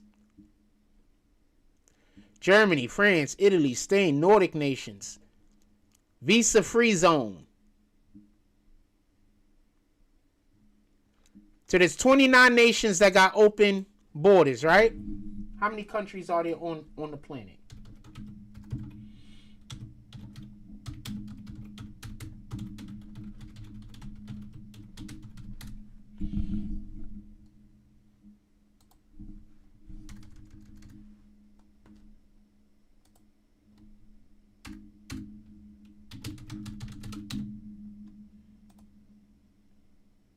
So out of 129 countries, what is that? Let's say 23, 29. I don't know how many it said.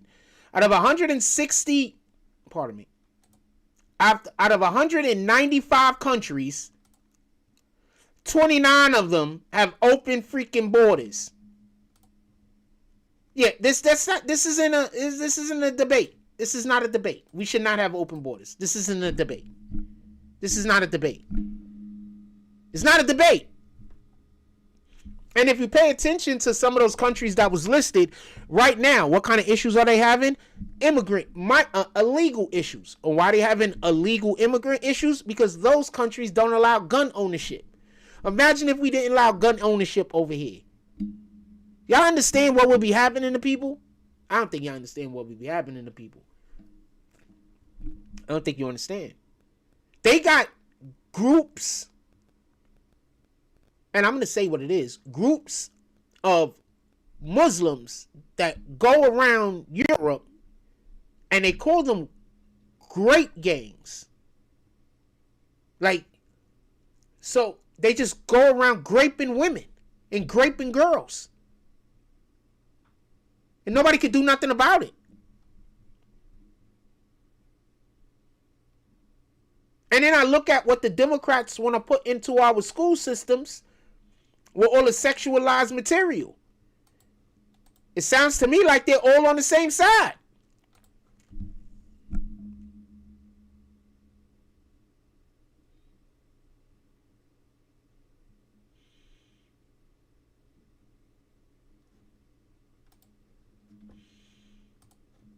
It sounds to me like they're all on the same side.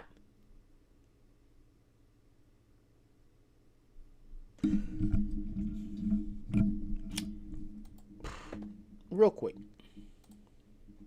I'm going to show you right now, but there's nothing that the liberals can do to get me on their side.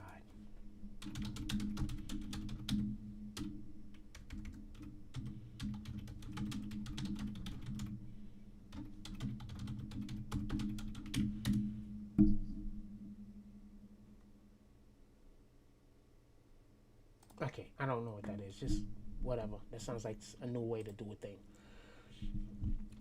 So, the Bible portrays harming children as a severe sin. Severe sin. With Jesus warning that causing children to stumble or sin is so grave that drowning with a millstone is better than facing the consequences. God is described as a protector of the innocent, promising vengeance against those who harm or neglect them. Now, before I go to the actual passages, I want to just express something.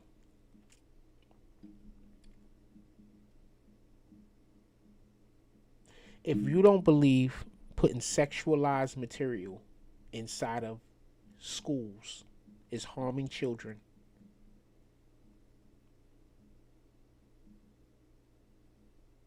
you don't want, I promise you, you don't, when you get to the end of this life,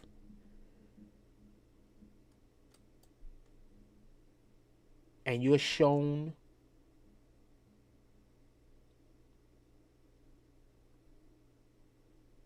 your sins. I don't know what other sins you created or were a part of, but I wouldn't be surprised if this is the sin that just breaks your heart, because you do understand we're also going to be given, allegedly, you know, depending on who you believe as far as the interpretation goes, but we are also going to have full knowledge of what we've done that is wrong.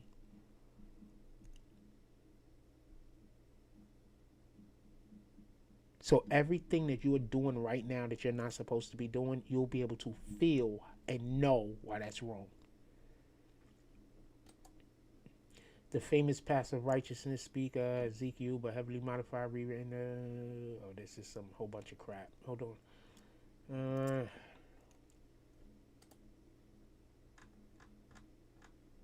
Just want to go to what the Bible say about harming children.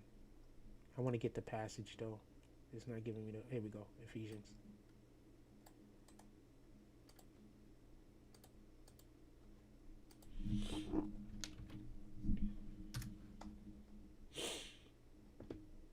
Commands parents, particularly fathers, to raise children without provoking them to anger. Raise children without provoking them to anger. Instead, nurturing them through spiritual instruction. So that's what we're supposed to do. We're supposed to not try to,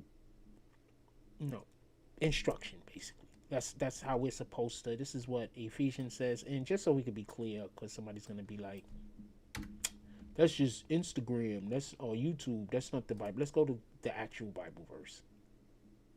Fathers, do not provoke your children to anger, but bring them up in discipline and instruction of the Lord. This is what we're supposed to be doing. Let's go to the full chapter.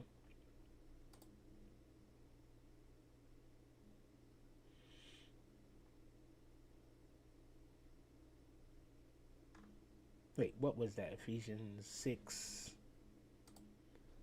All right, so we'll read 6:4. This 5 right here. So, children, obey your parents in the Lord, for this is right. Honor your father and mother. This is the first commandment with a promise, that it may go well for you, that you may live long in the land. Fathers, do not provoke your children to anger, but bring them up in discipline and instruction. So, yeah, we're not supposed to provoke children into anger. That's one. Let's see what this one, Colossians. I don't know how to say that word. I ain't gonna cap with you. Let's see what that one says.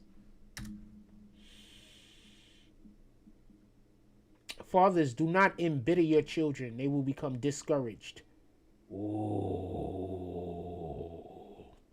The verse warns parents against harsh, unreasonable, or unfair treatment that can provoke anger or crush a child's spirit, promoting instead a nurturing, supportive environment. Yeah. So hold on, I'll show y'all the passage because people are gonna act like I'm just getting something off of Instagram instead of it being in the actual Bible. Full chapter.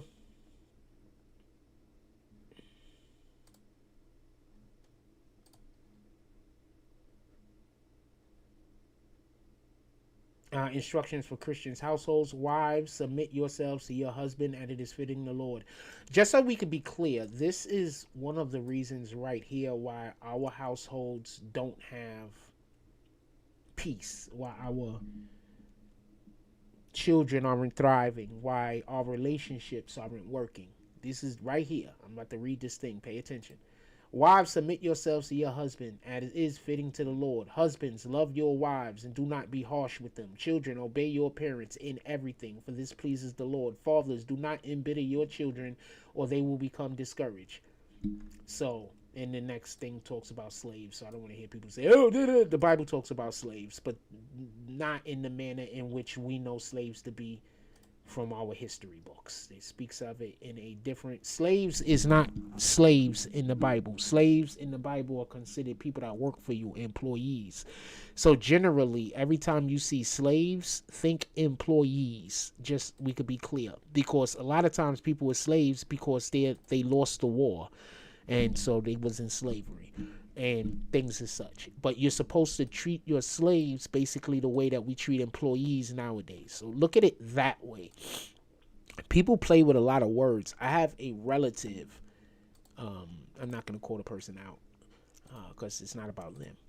But I have a relative, and one of the things my relative loves doing is they like, if you say something, they like playing with the words. I have somebody around here that be trying to do that to me too. Like, they're not that smart, so they think playing word games make them smart. So they'd be like, "You said of, not if." You understand what I'm saying? And the whole time I'm looking at them like, and I'm not, this is not. I don't really care about intelligence that much. But when you play with my intelligence, that make me care about it, if that makes any sense. So I'm the person be playing these intelligence games with me, and I be busy looking at them like I'm so much smarter than you. Like,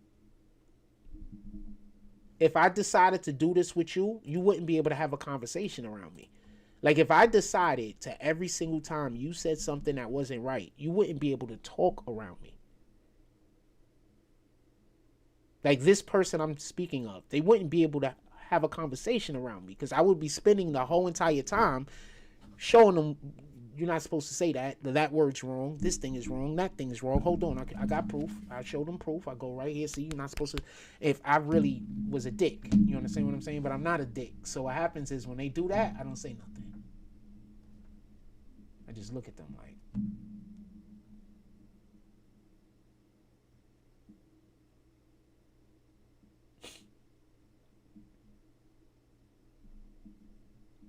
I really don't like being around people that are not smart and want to be. I'd rather be around people who aren't smart and don't care about intelligence. Those people are great. The people that are smart and don't care about intelligence, those people are great also. All of you weirdos that, walk around caring so much about intelligence, y'all's weirdos. Absolute weirdos. So the person who be like trying to govern every word that comes out of my mouth, especially around other people, so they can try to sound smart. You know what I'm saying? I just look at them like, I can see why God got you going through so much. I'm not even being a dick at this point. I came to try to save y'all, but I see why God got y'all. Well, I didn't come to do that, but my conversations with God is between me and him, I guess.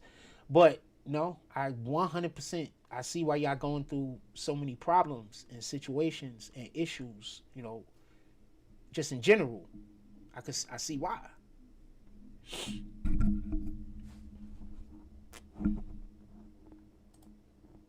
Imagine praying for something and then God brings you the thing that you're praying for and you try to destroy it.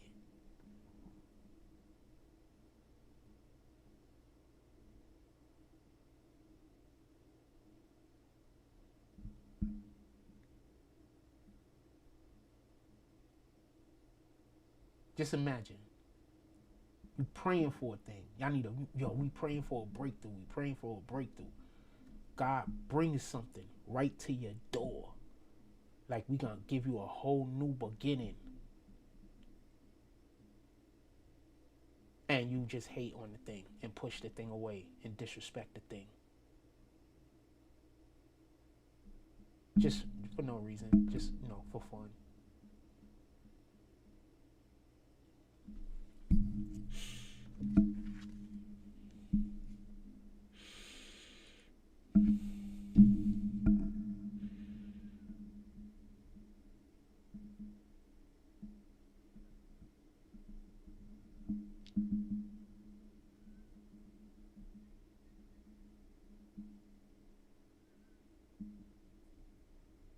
Oh, yeah. I gotta do something about that. I will at some point. This is just absolutely bugging me out. Like, just bugging me out. Absolutely bugging me out.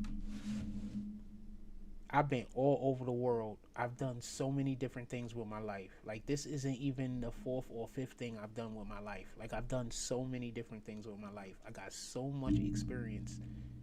Like, so much experience. And I'm just happy that God said I don't got to stay there. I'm being honest with you. God sent me to help. And then God is so great. God is so great. God sent me to help. Y'all turned down my help because y'all didn't want to have to pay the thing that God wanted so we can do the thing that God wanted to do. Not me. Y'all took it as it was something I wanted to do. It's something I believe God wanted to do. Yeah, I believe. Obviously, I can't know God, right? And you were so against that, you wouldn't accept God's help.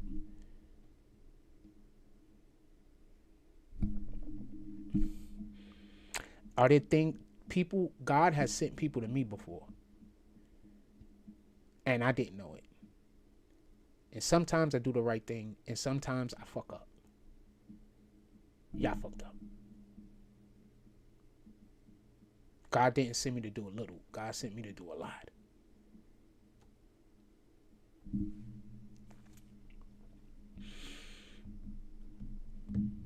And I wanted help.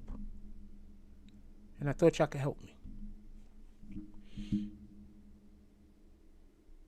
I actually, and I'll say this, if I'm to go off of what,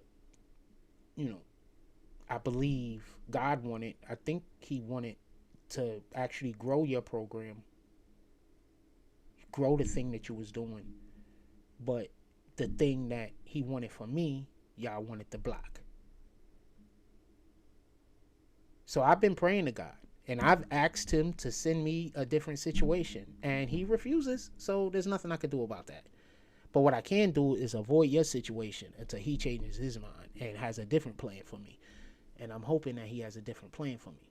It is what it is. But, you know, if that situation would have worked out, I would have been more happy than you would have ever imagined. It would have made me the most happiest man that I know personally. I'm just being honest with you. What? Would have made me the happiest man I could be. I'm just being honest with you. I think that that particular person is a 100% perfect fit. 100% perfect fit. I think that's the most perfect fit I could have. I think God had put me in a situation so I could learn certain things. And then now that I have those certain things learned, he put me into a position for me to then apply those things. And a lot of these things have to do with a successful relationship and treating a woman well and growing a family. And so that's what I believe God wanted for me. But better hope that's not what God wanted. Because if that is something that God wanted, a lot of bad things is about to happen. And not to me. So if I was you, I'd be praying I was wrong. Or fixing the situation. But it's neither here nor there.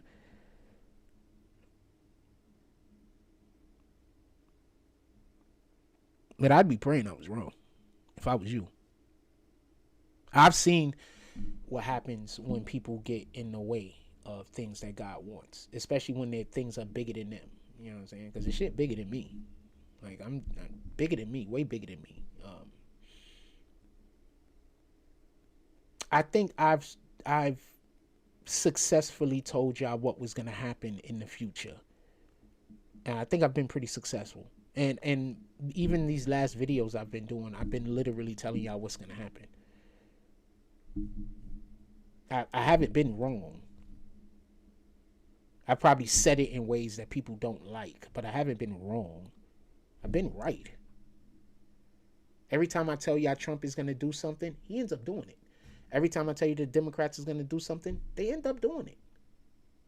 Even when I tell y'all that these guys over there in other countries is gonna do something, they end up doing it. Like I'm a really good rate, I've consistently been correct. I'm human.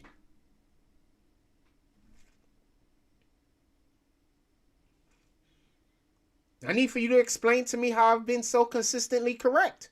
I'm human. I'm not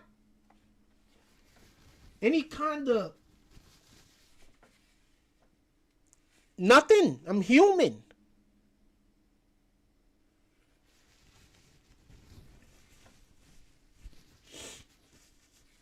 I'm human.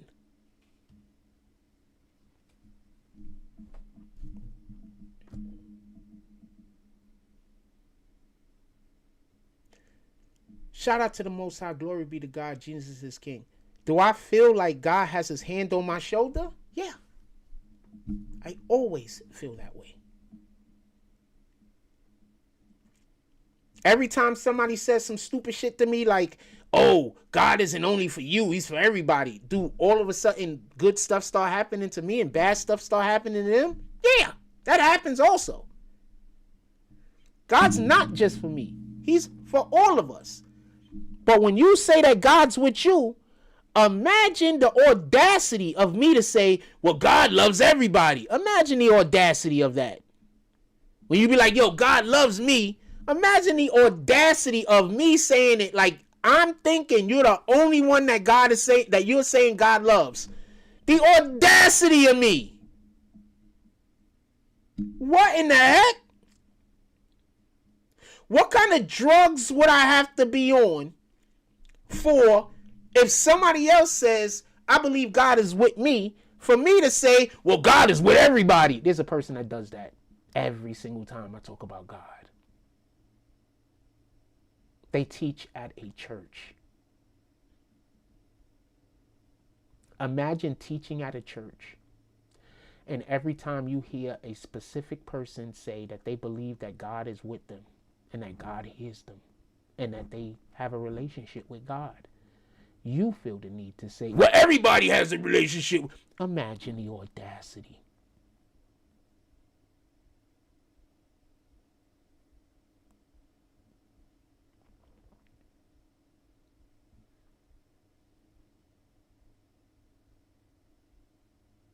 The audacity. Like when I say I believe that God loves me, I'm saying it like he doesn't love any other human being, just me. I'm the only one in the world. He doesn't love anybody. The audacity.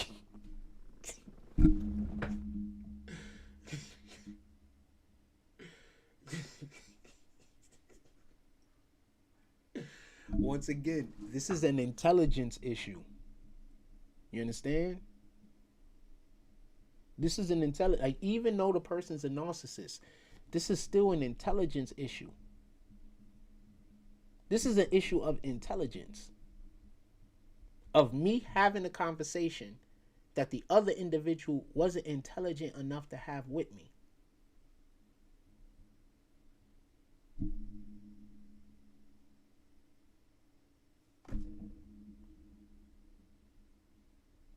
Whenever you're having a conversation with somebody who you're talking to that is not intelligent enough to have the conversation with you, they're going to do a number of things. One of the main things they're going to do is they're going to try to word check you or everything. Like the thing I said before, because they're not intelligent enough to be talking to you. You know how much of conversation has to do with comprehension? Me saying something that's not spot on, but you understanding it because you have comprehension skills. Now imagine if I say something that's 100% spot on and you still not understand it. I'm not roundabouting it. I'm talking directly about the thing. And you still not understanding it. But if I go talk to somebody else, I don't have to talk directly about the thing. I could just talk about around the thing, and they have comprehension skills. So they understand what I'm talking about. So therefore, we don't talk for 15, 20 minutes about some shit that ain't important. There's this dude that teaches at the church. Anytime I try to talk with him, anything more intelligent than a 5th grader, every 2-minute conversation gets turned into a 2-hour conversation. Like anytime I talk about anything that's more intelligent, he's a whole coach. Anytime I talk about anything of any intelligence, like any intelligence, like I can't explain this enough. But if I talk about anything that's over colors and counting to 10, like, I know I'm a little exaggerating, but I'm not really exaggerating that much. It's a little exaggeration, but it's not really that much of an exaggeration. Anytime I talk about anything at all of any, that it takes any type of computation, any type of, whether any thought needs to be put into what I'm saying, they don't understand nothing. I'll be talking to them about something, and so I'll explain something so I could talk about the thing I want to talk about, but we'll never get to that because the thing that I thought was like, and sometimes I go to children and say the same thing back to children, and then they get it. Children under 10, I'll go say the same thing to them, and they'll get it. Don't have to explain nothing. They'll just understand. And then I'll go talk to this grown ass man who teaches at a church and say the same exact thing to him. And he has no comprehension or understanding of what I'm talking about.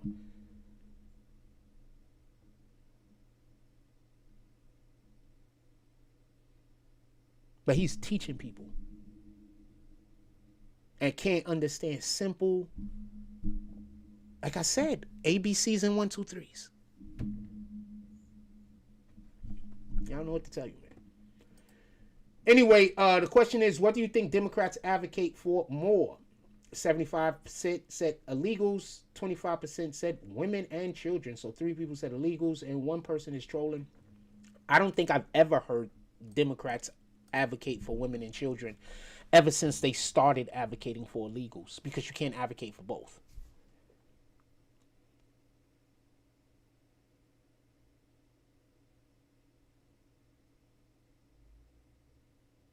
And before you say, yes, you can. No, because when you're advocating for the women and children, you're literally advocating for the women and children that have been getting killed by the illegals. So you can't advocate for both.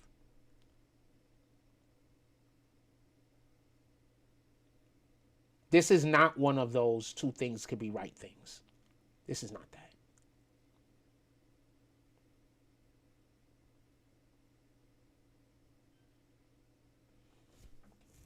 I don't really trust, and I don't trust people anymore that say it's the same, it's the bird, same 2 wings of the same bird, about the liberals and the Democrats, about the Democrats and the conservatives, about the Democrats and the Republicans. I don't trust people that say that anymore, because that's not what it is. Like, it's so far from that. Like, you can say that and make it sound good maybe 15 years ago. But ever since Obama got into office, his 2nd term, you haven't been able to say that.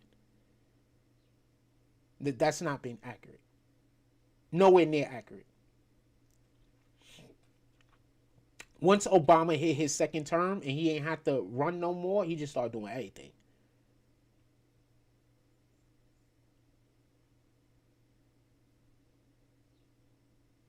So no, you can't advocate for both of those things. And when the midterms come and y'all see how badly the Democrats lose everything, this is going to be a whole different discussion. Democrats are going to get mollywopped because they can't cheat. Once they can't cheat, okay, so I'm going to express this. Y'all do understand that the Democrats that have been cheating, they know how much they needed to cheat to win. Like, so imagine a Democrat cheated to win and they had to go fake 150,000 votes. They know that the people that they just got elected to govern, they know that those people don't like them. And that's why Democrats don't do nothing for us. Because they know they lost the election. They know we don't like them. And they know they could just keep stealing elections. So they don't have to do anything for us. They know that they lost. Nancy Pelosi knows she lost. Newsom knows he's lost. Everybody in California, they know that they've been losing. They know they've been stealing the elections. And that's why California is a terrible place to fucking live. When midterms come and there is no more of those machines, when midterms come and everything has to be counted on that day, when midterms come and you have to have a photo, government issued federal ID to vote,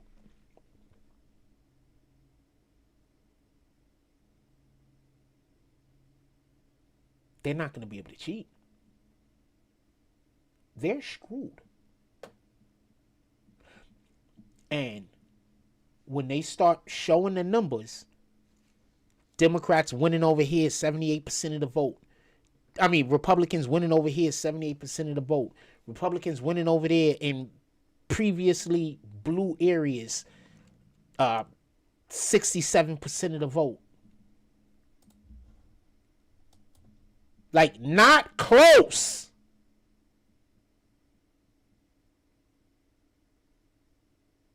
That's going to be proof that they've been stealing all of those other elections.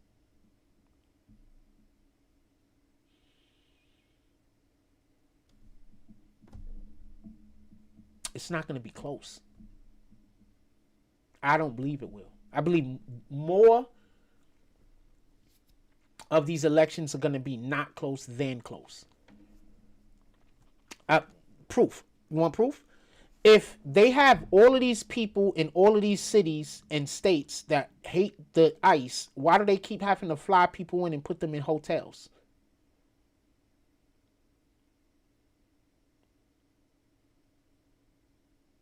I'm going to say that again.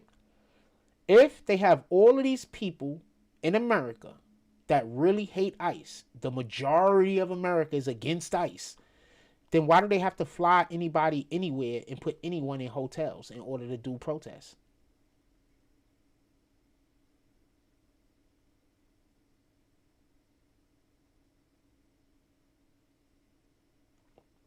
They've tricked you.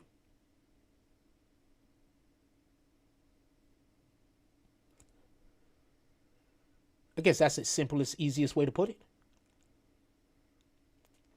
You show up to a protest and you hear somebody speaking and you can tell that they're from Europe. How does that make any sense? Yeah, I need to go have breakfast or lunch or something. I ain't have none. I had coffee this morning so far. But how does that make any sense? Other than the reason I need a wife. I ain't gonna lie. I just want a wife that's gonna cook and clean. I don't even want you to do anything else. Like, I'll go out. Whatever it is that we need, I'll go out and get it. I don't really need you to do anything else. I just want you to cook and clean and be happy.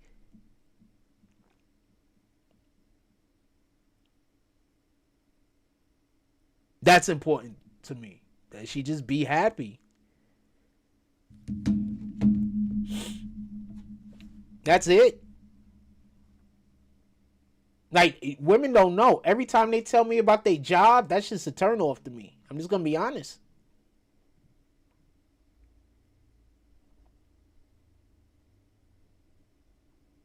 I'm not concerned with how much money you make. I'm not concerned with how much money you have. I'm not concerned if you have a car.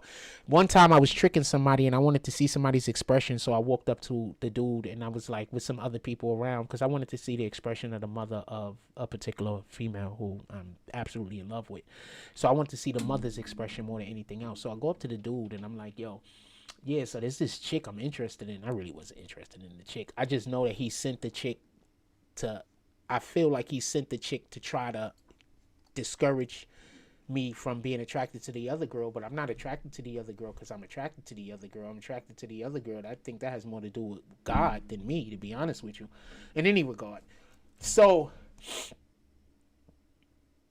I go up to him and I'm like, yeah, there's this chick I'm interested in, blah, say, blah. I'm not really interested in the girl. The girl's pretty, just so we could be clear. And she's nice also, just so we could be clear. So there's nothing wrong with the girl. The only thing that would make it so that I just probably would definitely not date her is because, and people are going to be mad at me, I don't date black women anymore because they all hate me. So I just generally think that even if a black woman is pretending to not, that like she acting like she like me, is pretending. Like that's just what I think. I'm not saying I'm right, but I'm saying black women have generally, I don't know any other group of people that have treated me as badly as black women. And for like no reason. Like even now when I just walk down the street, they like curse me out and stuff like that. When they just walking past me, they just curse me out. I don't even know these people. I don't know why they do this. Anyway, so yeah, so I would have never dated her off of that principle. Just off of that. Just so we could be clear. I'm not dating no black women. I love y'all. I literally think y'all are the most beautiful women on the planet with the exception of the one chick that I'm in love with. I think that y'all are the most beautiful, collectively, the most beautiful women on the planet. But I don't want to be treated badly. And I want to be in a relationship with somebody who's happy. And I just generally don't think black women could be happy. At least I don't know any at all. And this is going to sound messed up, but almost every single man that I know that's married to a black woman, not every man, because I know a couple that are happy, but almost every single man I know married to a black woman is unhappy. She's going to say he's happy, but I'm a man. I know when a man is unhappy. They're unhappy. Most of them are straight up miserable. But then I see a black man married to a Hispanic woman and he's happy. I see a black man married to a white woman and he's happy. I see a black man married to damn near any Asian woman and he's happy. But then when I see a black man married to a black woman, he's unhappy. and his life is kind of bad.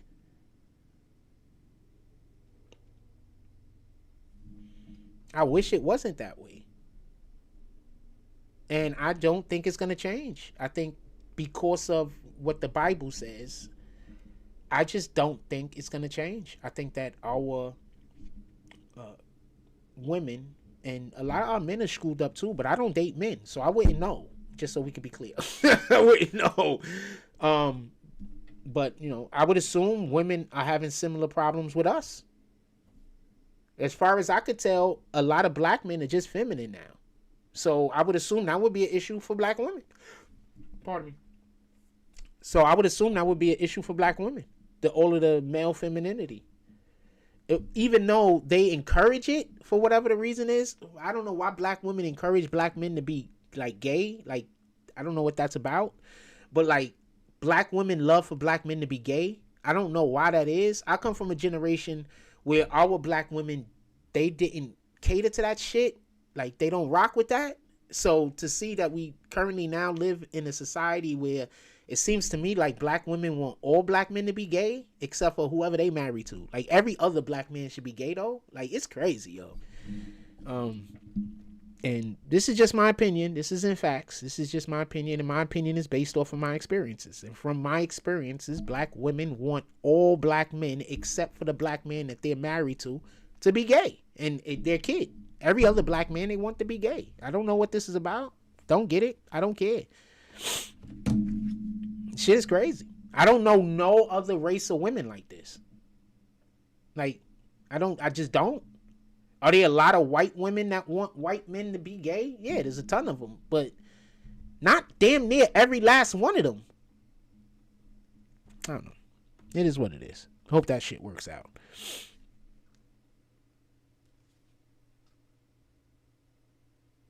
What the fuck? Oh, she protecting this nigga. They was attacking this nigga. They knocked the nigga out and she protect. This is some...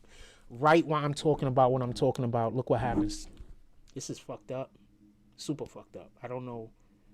But look how this woman was trying to protect her man. They were doing whatever they was doing. The nigga got knocked out. She trying to protect him. She stopped swiping at niggas, though. The other dude came and knocked her out. Boom.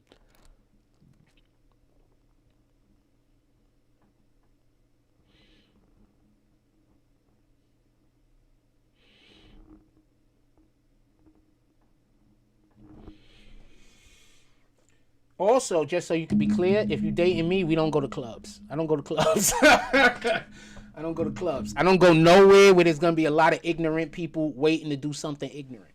So I don't go to clubs. We going to have to go like to, I like lounges. I like the nice quiet places. I like I don't really listen to jazz music that much, but I can. So I like places like that where they might be doing a little bit of artsy shit. You know what I'm saying? Where the weirdos ain't at. Where the weirdos are at. I don't know. Which way you want to put it. But where the people that want all the unnecessary violence ain't at. You understand what I'm saying? I don't care to go there. So like if somebody invite me to like a party out here or whatever, and I know it's like gonna be a whole bunch of just niggas doing nigga shit, I'm not going. Thank you for the invite, but I don't want to be a part of nigga shit. I don't know what to tell you. I don't think you should be wanting to be a part of nigga shit. Just being honest.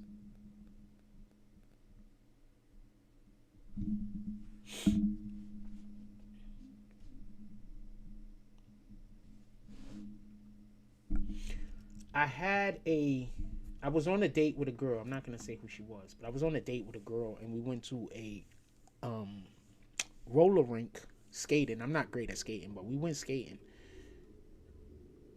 What up, James Benson? We went skating and I don't know the area. It was like some way out in like the boondocks, like on Long Island somewhere, like towards Long Island or some shit like that. So I don't know where it was. So we go to the thing and it's in the middle of the boondocks, and so it's like no buildings and stuff around. It's like countryside type area. It's like somewhere out in Long Island somewhere. And so when we get there, first thing I noticed is it was a mob-run skating rink. The mob ran this place. Everybody at the front door, straight mafia. I was like, all right. So we go in and we inside and we're doing a little bit of skating. And then I noticed 2 gangs come in. At first, I wasn't sure if it was more than 2, but then you could tell it was about 2 different gangs. And one of the gangs decided to take a special interest on me and the lady I was with. Now, just so we could be clear, she had an Instagram bottle before Instagram was a thing. I just want to be clear about this. She was bad. She was 100% the baddest bitch in the house. I'm letting you know right now. It wasn't close. It wasn't close. There's some nice, and she was black. There are some nice looking women there. Don't get it confused. She was black, all black, mixed with nothing. There are some nice looking women there. Don't get it confused. But she was hands down the baddest shorty in the house. It was not close. That's another reason why, even though I don't know the last time I had a drink. Maybe about 8-9 months ago, maybe 10 months ago, maybe could have been a whole 12 months ago. I think I had 1 beer in the last 12 months, or whatever the case is. But I don't want to deal with if you're like getting high and drunk all the time, I don't want that type of woman, not for nothing. And if you're like, well, I don't want a man that do that type of, fine, cool, then we're not for each other. I'm fine with that. I'm not arguing with you. I'm just telling you what I want. I don't want that. You understand what I'm saying? I don't want a woman that's getting high and drunk and stuff like that. That's just not for me. It is what it is. So anyway, with that being said, we're in the place and one of the gangs start paying really close attention to us specifically. She doesn't understand that we're in danger. They start kind of, after staring at us for like, I don't know, probably about 30-40 minutes, they start making their way over to us. And then now they're sitting around us, and they're not sitting around us next to us, they're sitting around us over us. So how do you say? I want to show y'all. So let's say there's a circle right here. This is a seat. This is another seat. That's another seat. That's another seat. That's another seat. That's another seat. Let's say we were sitting at this seat. They went from sitting over here at this seat to now sitting at this seat, this seat, this seat, until they was just basically circling around us. So I get up and I'm like, yeah, it's time to go. She's like, oh, what? I said, no, it's time to go. And so it took me a minute to convince her to leave. She's still, the whole entire time, she's like, you know, I'm over exaggerating, yada, yada, this and this and that. We end up leaving, we go. Now, as we are leaving, some of them followed us outside to the car.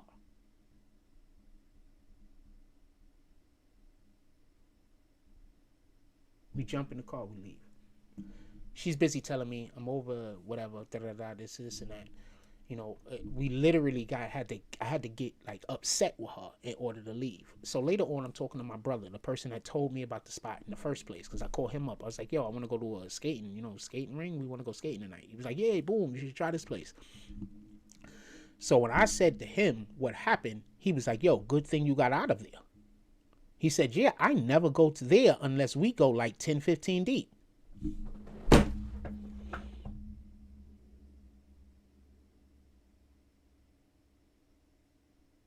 Anyway, so really pissed me off. She was bad though. Like, she's still fine. Don't get it confused. But when I met her, I had no idea, because she was at work and she had like super baggy clothes on. So I had no idea. I just knew that she was pretty. I like round faces. I like round face girls. All right, I'm just telling you, I like round face girls. So if you got long face and I'm not necessarily attracted to you, it's not your fault. It's not my fault. I like round face girls and I like cute. When I started dating homegirl, she looked like 10 to 15 years younger than she actually was, just so we could be clear. When I stopped dating her, she still looked like 10, 15 years younger than she actually was, just so we could be clear. But she looked 10, 15 years younger than she actually was, just so we could be clear. I like round faces. So it is what it is. I like round faces. Maybe that's why I like a lot of females that aren't black, I guess. I don't know. A lot of Spanish-speaking people of Latin heritage, a lot of them got round faces. I like round-faced girls. I don't know what to tell you. I like round face, cute, not argumentative. That's it. And smart. I like smart. When you're smart and not argumentative, that's because that means you could be helpful. You understand? Like, you can't help me if you're argumentative. And if you're smart and argumentative, then that means that you're going to be, constantly going against everything that I'm trying to do. Like, everything I try to do is going to be, at least this is my opinion, everything I try to do is going to be a conflict of, it's going to be a problem. Anytime I'm trying to do anything, it's going to be a problem. So, nah, we good. I love our women. I think our women are the most beautiful women on the planet, generally speaking, with the exception of that one girl that I'm absolutely in love with. She is not black. I like round-faced girls. I don't know what to tell you. I just do. I think I like her because God told me to, though. That's why I've been trying to tell him, like, yo, God, you got to send me somebody else. If you understood how serious I am. I know I be saying shit and people be thinking, if you understood how serious I am, I'm like, God, you got to send me. This is not, I want to start the thing that you want me to do already, but this situation is too much going on over there. I don't think that's, I don't know. Shout out to the Most High. Glory be to God. Jesus is King. He knows more than I do. Just absolutely incredible. What up, Jason Benson? Any questions? Anybody got a question?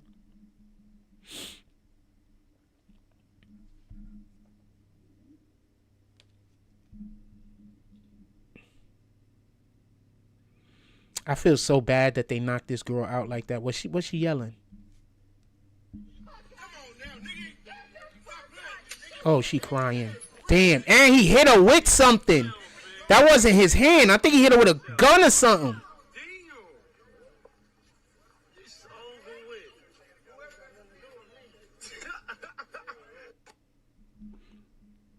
Held a constitutional referendum, amended our constitution to have nonpartisan independent redistricting. 2/3 of Virginians said we want politics out, politicians out. And now we have Abigail Spanberger saying she's going to ignore the voice of Virginians, override them, and try to adopt the most gerrymandered map in America. Today we have what is assessed as the fairest map in America. I don't love it. It's 6 Democrats and 5 Republicans, but it's fair. And she wants to override it and turn it into the most gerrymandered map in America. It's wrong. Virginians should stand up and vote no tomorrow. Do you think that Republicans or even under the disastrous Biden administration, this Pentagon waged an unrelenting war on our warriors on many fronts, including when it came to denying them simple medical autonomy and the freedom to express their religious convictions. In other words, our men and women in uniform were forced to choose between their conscience and their country, even when those decisions posed no threat to our military readiness. I showed y'all what that said, and I'm not gonna let him finish talking because I got in trouble with YouTube for content related to C-19. I don't know if they're still under the policy of flag everything. So I don't know if they're still under that policy. So therefore, I don't really want to express, and I'm not going to let y'all hear the whole thing. The library would allow Muslim scholars to pray in a designated room with a prayer rug. Why would they allow Satan into the Vatican Library? That's insane. It's very dangerous that he's carrying on Pope Francis's agenda, and it's my concern is that many more souls are not going to learn the truth, and they will be sent to hell. Don't criticize the Pope. They say he's God's representative on earth. I'm going to need y'all to come take a look at this. Look at this. Somebody come and look at this. And you guys live here?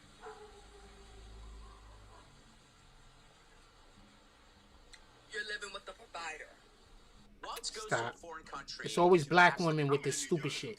It's always black women with this stupid shit on the internet.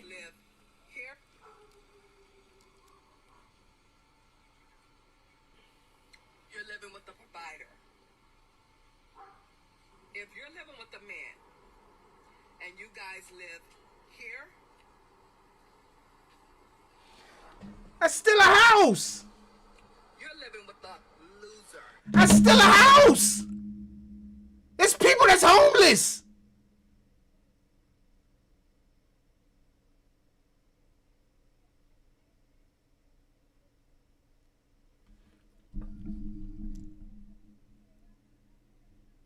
James Benson said, I had to argue with my baby mama before getting her to safety. She rather argue than listen. We just live in, and I'm very happy that you got to safety. But we live in a time right now, fam, where I'm sorry. Our women, it's like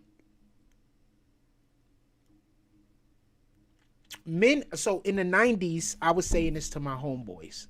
And I was saying, yo, the game is getting messed up. This is back in the 90s. I'm like, the game is getting messed up. And I said, the reason why the game is getting messed up, because of simps. Right? I wasn't using that word, but basically because of simps. We're out here telling women that aren't attractive that they're the most attractive women in the world in order to hit. All right? Pay attention. Now, this woman's is up here with it because she's thinking that she looks so great, and she probably looks average, and there's nothing wrong with average. I've had average looking girlfriends, and they were nice people.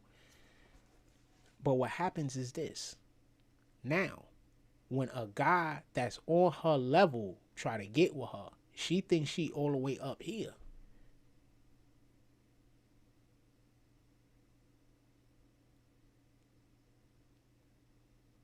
So now, even if she get with that guy, she treat him like dirt. Because in her mind, she better than this nigga. This nigga is just the dude that she with for the time being. She gonna get with a whole new dude. As soon as the guy that's her value pull up, she gonna go get with him. Real quick, this is bad. If you aren't feeling it for that person, you shouldn't be with them. The act of sex is so much more important than people think. It's so much more important. So women lose their ability to parabond. One of the main reasons why I'm in no rush to date anybody is because I know that 9 times out of 10, whatever woman I get with, she's never going to love me. Almost every female has lost their ability to parabond. She's never going to love me. She's done had so many sexual partners that there's a thing inside of women that make them connected to you that she just does not have anymore. It's gone.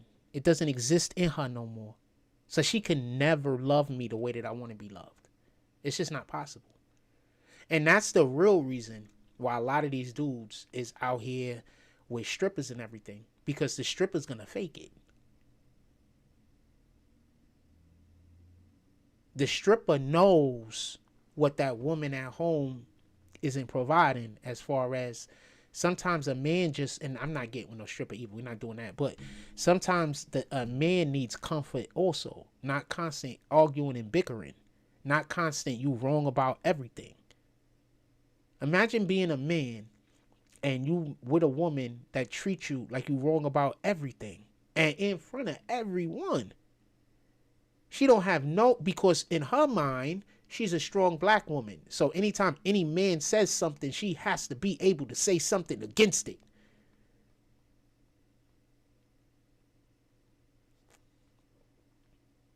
And that's your wife. I'd rather just be by myself and wait for God. I'm just being honest. I don't want to live in that type of situation. I don't want to live in a type of situation where I'm literally with a woman that I cannot lead because she refuses. I'd rather just be by myself.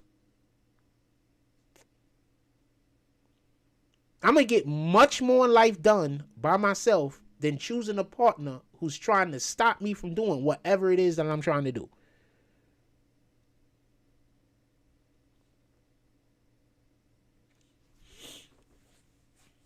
I'm going to tell y'all what happened. Listen and pay attention. All of the aunties, all of the women now are aunties. I'm going to explain. Back in the 1980s, when I was growing up, and you go to the family functions and the family events, there'd be a ton of women that had husbands. And then there'd be 1 or 2 women that don't have husbands. Might not have any kids. They were the aunties. They were the hoes. They were the ones that was busy sleeping around that no nigga wanted to cuff.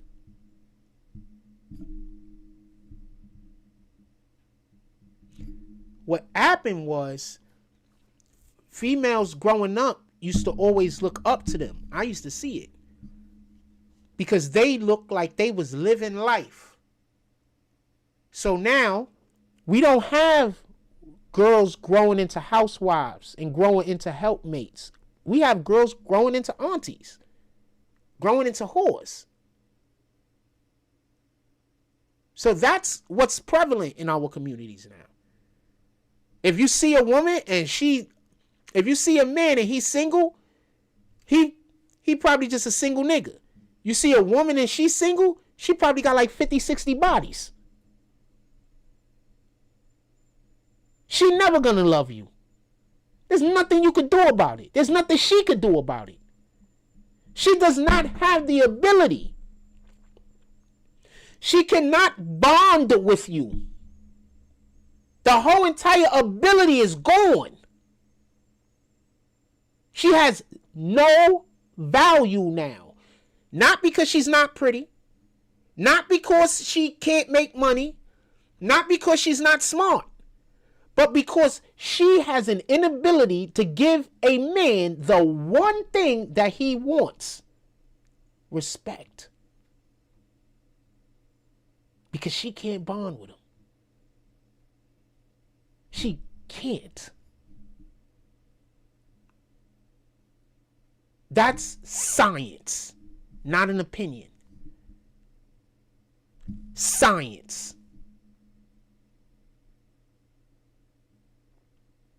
So imagine somebody being a 40-year-old, 50-year-old man, whatever age they are, and they actually want somebody that's going to love them. Why in the hell would they date somebody in their age range?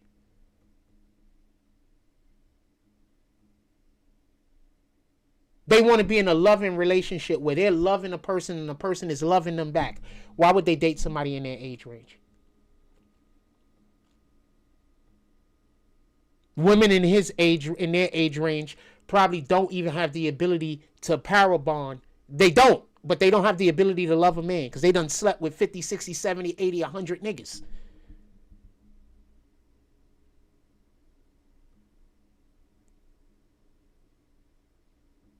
If you are a man that wants to be in a loving relationship, why would you date that person? Now, if you're just a man that wants to just have sex, because they're incapable of loving you the way that you want to be loved. So if you just want to have sex, it's not an issue. That's not a problem. Go shoot for it. But if you're a man that actually wants to be in a loving relationship, that does not help you. You literally have to go to younger women. You don't have a choice.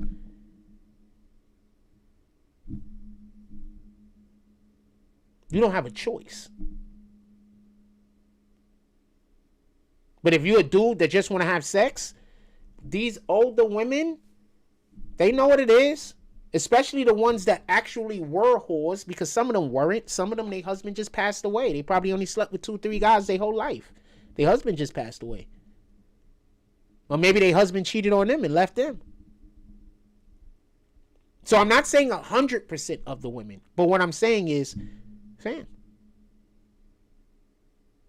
there's a reason why you're going to be arguing with her all the time, because she can't even love you like that. So how could you lead her? Message. She can't love you like that. How can you lead her?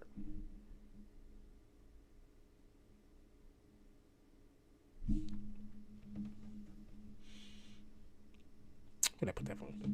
Give me 1 second.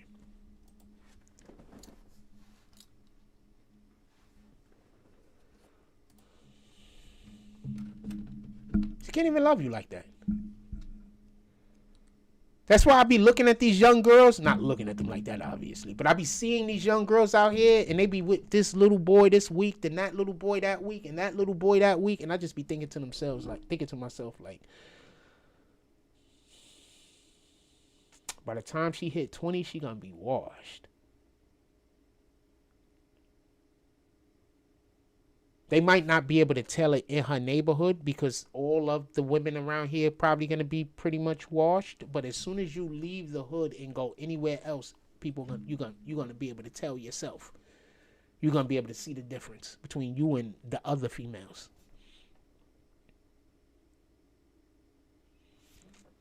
They look like you washed. Had some woman the other day walk past me and just say some derogatory shit to me. I think she was upset that I didn't look at her or find her attractive or some shit. I don't know. But in my mind, all I could think of is, that's why. I would never want to be in a relationship with somebody that's going to walk past a man and say some slick shit out of their mouth. Imagine how many fights she gets her niggas into.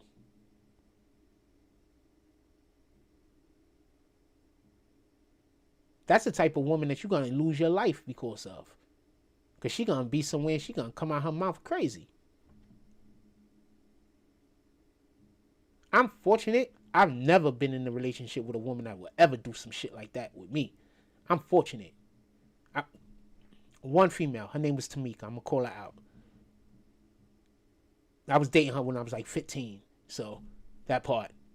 But other than that, it's the only female I could think of in my whole life that if would not be quiet.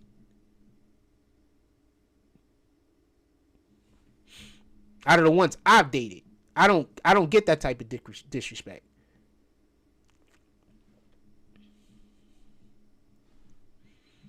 Those things I'm supposed to be handling, I'm handling. I don't get that type of disrespect.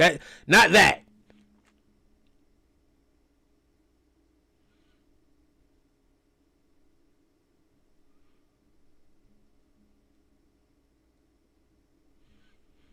No more flu vaccines for service members, not mandatory.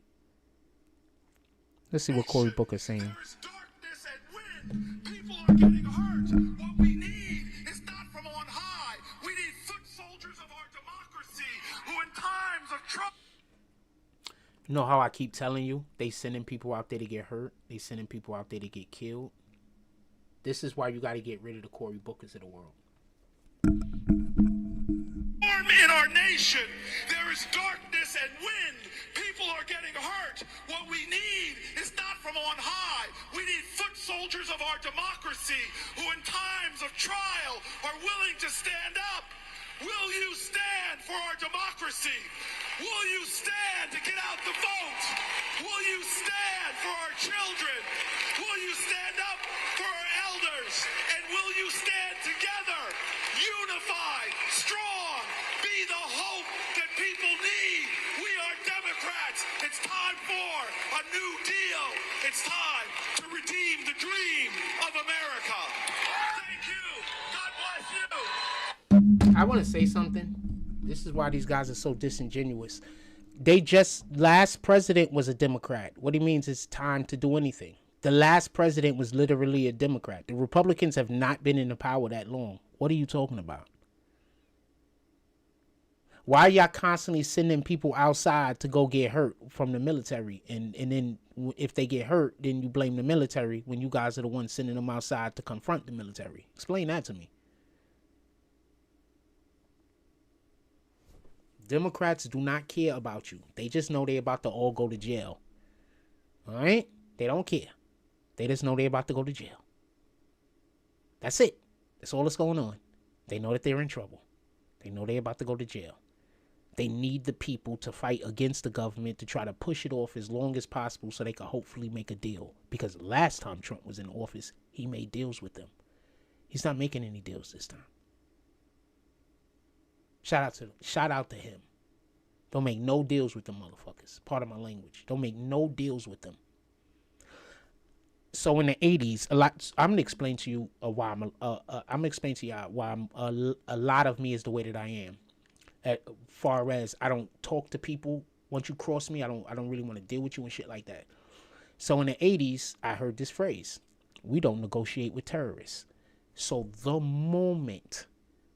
freaking moment somebody does anything to me that I deem they're trying to make me uncomfortable and it's in a hateful manner, there's nothing they could tell me about nothing. Nothing.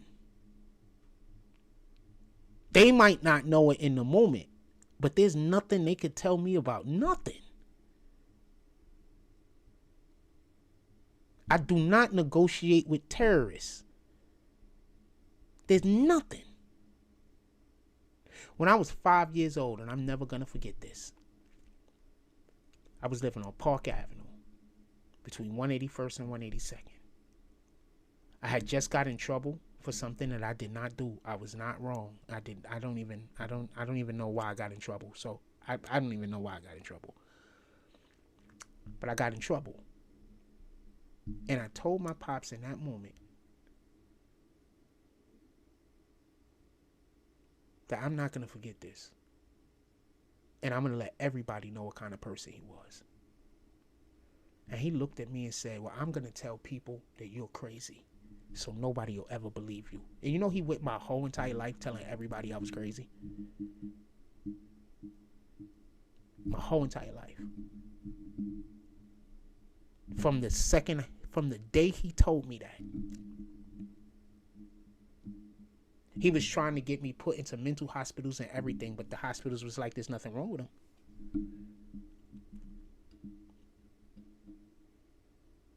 He tried to have me put in an asylum more than once, into a mental hospital more than once, and the people said there's nothing wrong with him. And then he threatened them. He threatened them so badly that they had to give me paperwork to go to the judge to tell the judge that there was nothing wrong with me, so the judge will let me go and be free.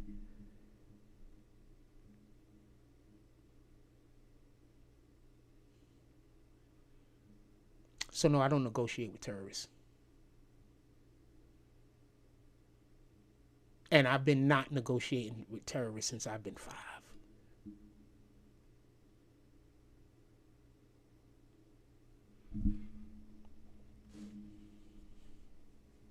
I forgive him. It is what it is.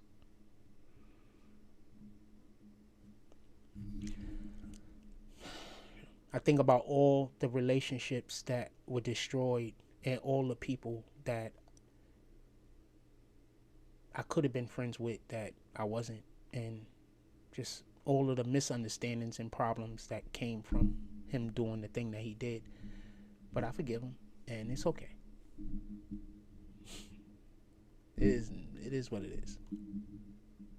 But yeah.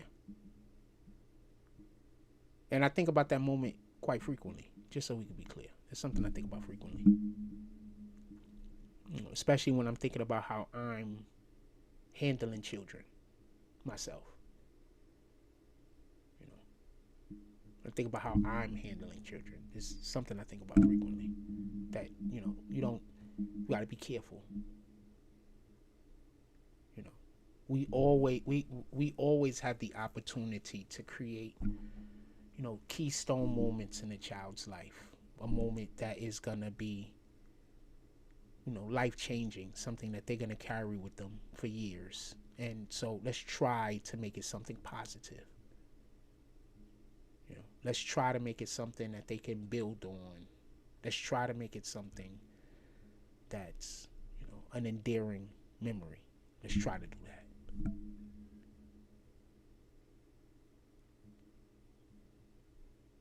I'm never going to forget that day.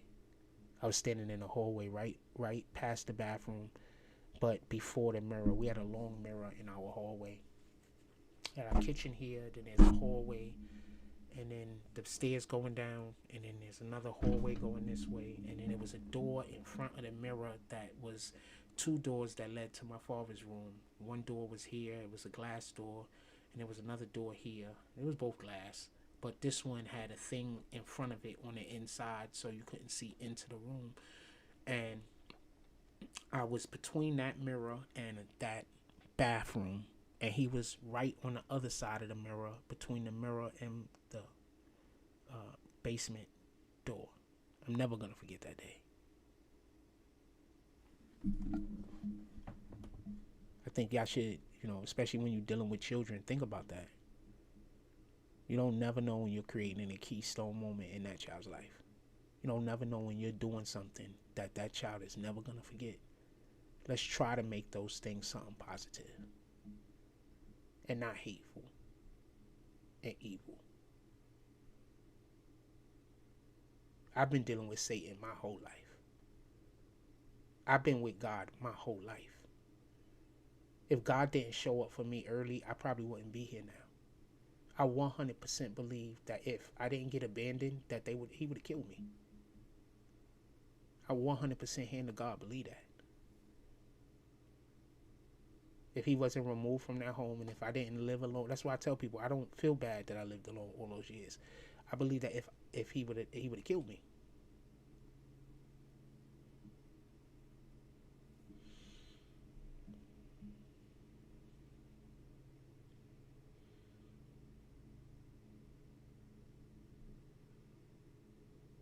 People never know what you go through. People will see you and treat you and act like you got like such a great life. And the whole entire time you've been living through hell. Hells that they would never be able to make it out of. They wouldn't know how to make it out of.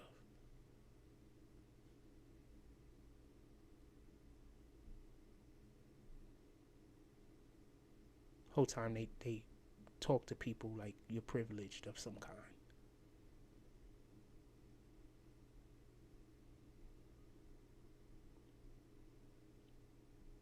You've lived in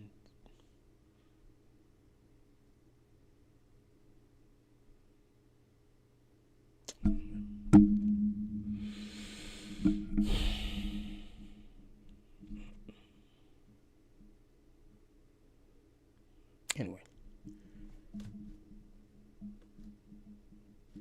Yeah, I don't negotiate with terrorists. Not even a little, and that's one of the main reasons.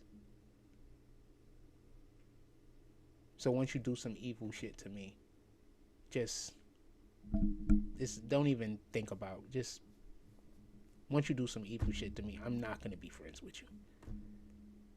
And I know you're coming to mess because right now that supposed preacher, he's doing everything he can to mess my life up to try to like force me to like be friends with him, but I'm not gonna do that. I'd rather just stop being friends with whoever help you. I'd rather do that. Whoever's trying to help you like trick me, I'd rather just stop being friends with them. I'd rather just do that. That seems much more simpler, and that seems like it'll solve more problems.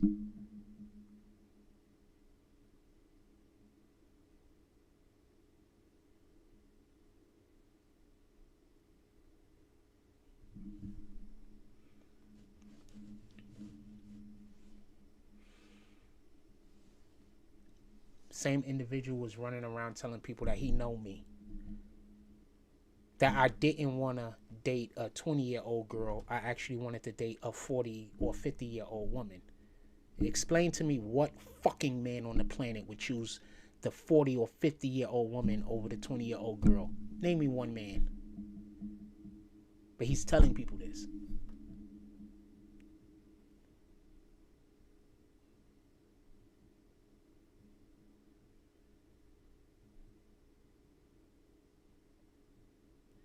Me and you are the furthest thing from friends.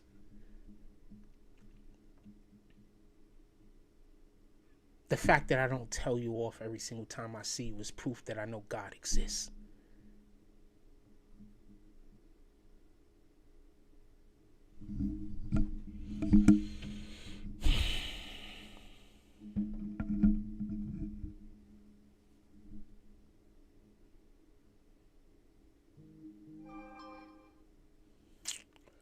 I'm gonna let y'all go. I'm pissed off now thinking about that stupid shit. And we've been live for like 3 hours, and I've been way off a topic for the longest. No questions in the chat, so I'm just gonna go over the what do you think? Ah, sheesh.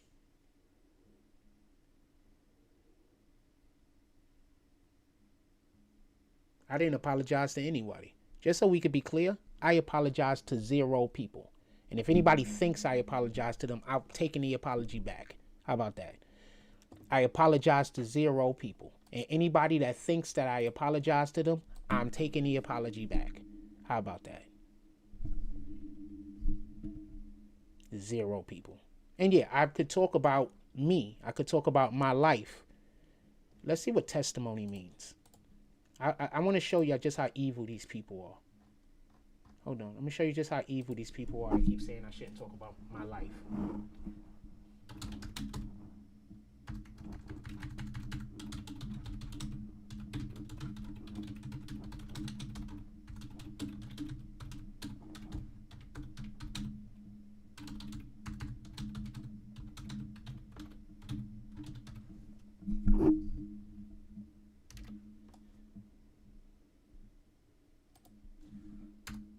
I just want to show you how evil these people are because they don't want you to hear my testimony.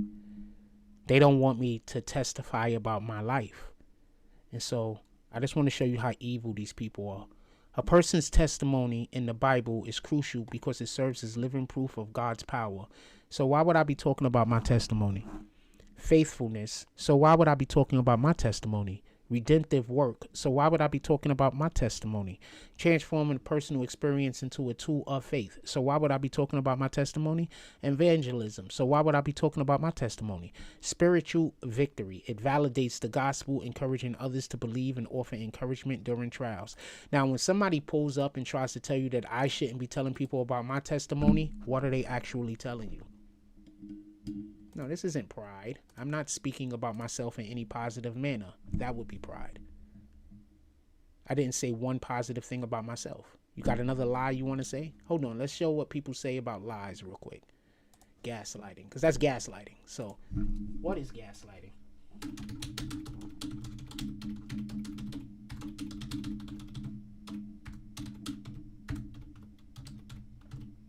What does the Bible say about gaslighting someone?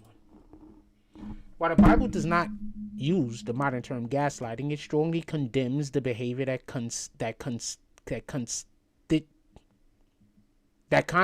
don't ask me why I couldn't say that, constituted manipulation, lying, distorting reality to control others. So somebody coming up in here saying that I apologize for something I didn't apologize to, what would they be doing? Distorting reality to control others, right? Just so we can be clear. I like showing. I want to show you how evil these people are. Distorting. Just so we can be clear. Somebody coming in here and saying I apologize for something that I did not apologize for. What would they be doing? Distorting reality to control others. Let's see another thing that the person said. Just real quick, just to show y'all that these are just evil, satanic people I'm dealing with. Just the most satanic people. They don't want me to tell you my testimony. Hold on, look. They don't want you to tell me my testimony. Why wouldn't you want me to talk about my testimony? Because there's lessons inside of my testimony. That's why you wouldn't want me to talk about my testimony. Now that you can't call me a liar, you notice I'm saying the same thing I've been saying. No one's calling me a liar because I'm telling the truth. So you wouldn't want me to talk about my testimony because, just so we could be clear, what this testimony discussing their testimony does, it serves as living proof of God's power. So you don't want people to see living proof of God's power. You don't want people to see God's faithfulness. You don't want people to see God's redemptive work. You don't want to see transforming a personal experience into a tool of faith. You don't want to see evangelism, and you don't want to see a spiritual victory. So you don't want to see any of that. You don't want to see any of those things. So hold on, let's go to the next thing that they did real quick. Another thing they did was say that they were proud of me for apologizing to somebody I didn't apologize to. So yeah, I didn't apologize to anybody. So you're just lying, right? So let's see how that covers it. Why not? They are just manipulation, lying, distorting reality to control others. So you're trying to distort reality to control others? That's what you're trying to do? Distort reality to control others. So what does scripture say these things are? The same thing I say that they are. Wickedness, abuse. often identifying them as tactics of the father of lies. So who's the father of lies? John, which is also for my name, apparently. Who's the father of lies? Let's see. No, why not? John 8:44 is a severe rebuke by Jesus to religious leaders, stating they belong to the devil, father of lies. Oh, so the devil is the father of lies. And mirror his character by murdering, seeking to kill Jesus, and rejecting truth. Oh, so okay. So you work for the father of lies, like I said. So let's see what else they did real quick. Then they accused me of being prideful. Just so we could be clear, I haven't said anything prideful. I haven't said anything at all to ingratiate myself to anything. I haven't said anything at all to make myself look bigger than I am. I haven't said anything about myself in any positive manner. So how is that pride? Me not apologizing for something that I didn't do wrong, that's not pride. That's me not apologizing for something that I didn't do wrong. You want people to believe that I apologize for something that I didn't do because good things are happening to me. So you want to pretend like I did something. Oh, these good things are only happening to him because he apologized. No, I didn't apologize for nothing.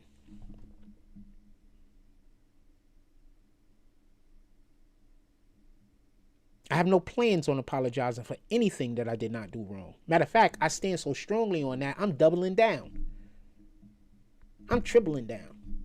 I'm not apologizing for anything that I didn't do wrong. Period. And I don't care. You got to kill me. You're going to have to kill me before I apologize for something that I did not do wrong. You're going to have to murder me. In Jesus' name. Amen.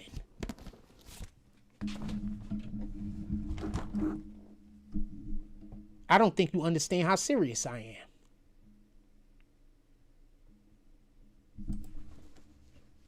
You're going to have to murder me.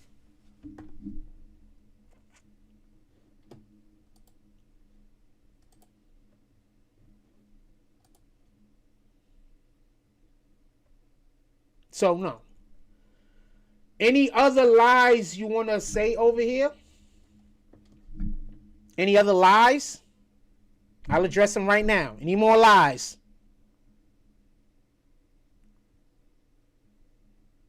See, every time you come on here and lie and do all of this stuff, God brings me blessings.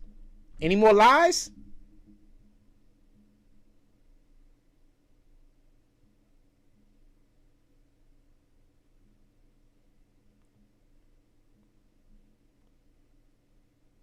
Every time I come on here and share my testimony, God brings me blessings. Any more lies?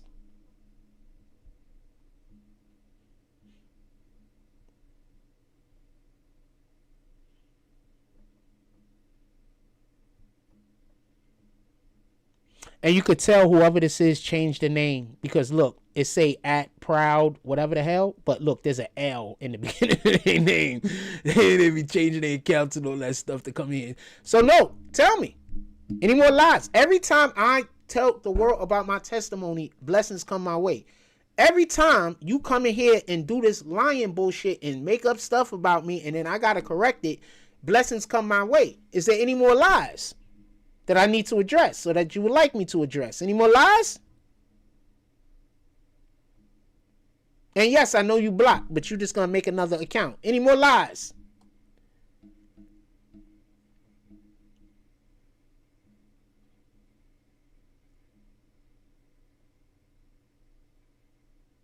You're going to have to kill me.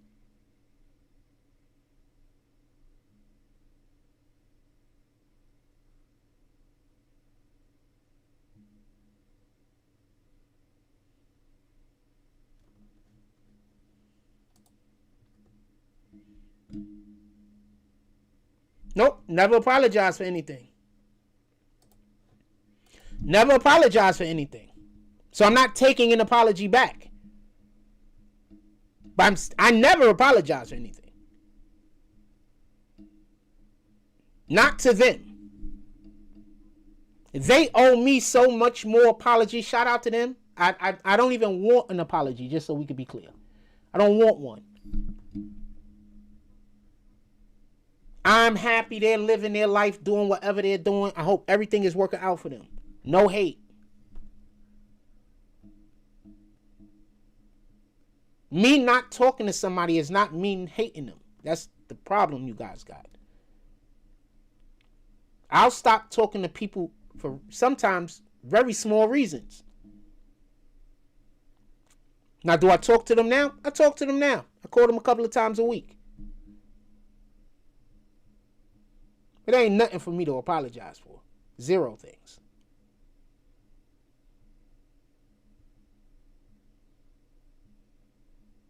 I don't know why you trying to get other people to think that I'm apologizing for some shit that I don't need to be apologizing for. But shout out to you. Is there anything else? Put it in the chat. I'm about to get ready to go have lunch. I'm being honest with you. I'm probably going to make me a turkey sandwich. I got some potato chips over here. Maybe I make a hamburger. I don't know. I got also got some spicy chicken sandwiches. Maybe I make me a spicy chicken sandwich. I don't know what I'm going to make at this point.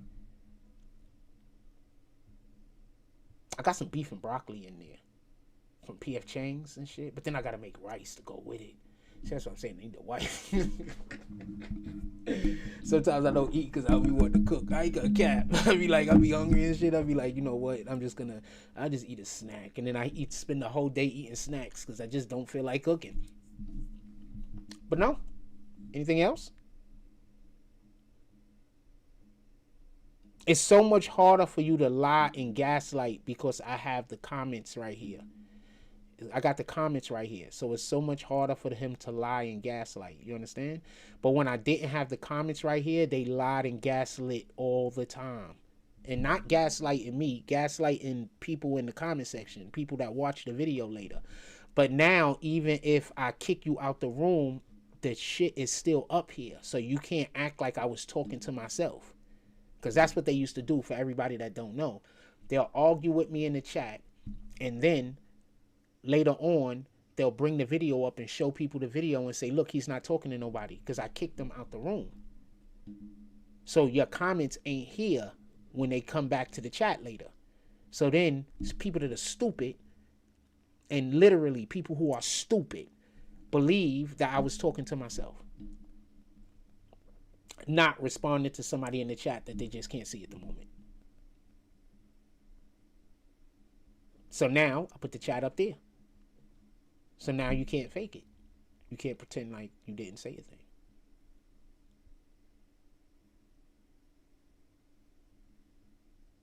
Anything else? If that chat wasn't up there, the things they would be saying would be absolutely egregious. It would be even more egregious than the stuff they're doing now.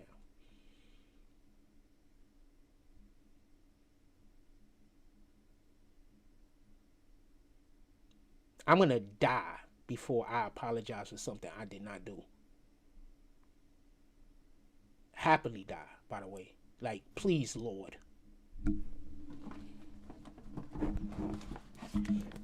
Please, Lord, take me off of this world before I go out there apologizing for stuff that I did not do. Please, Lord, immediately murder me before I'm out here apologizing for things that I did not do. In Jesus' name, I pray. Amen. I don't think you understand how serious I am.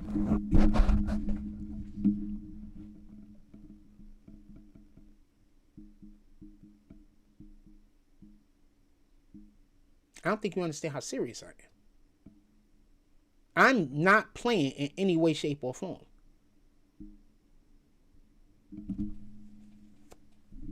I pray that the Lord take me off of this planet immediately if I'm running around apologizing for things that I did not do.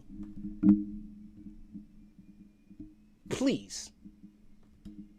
I want to die immediately. Because I don't want to live in that world.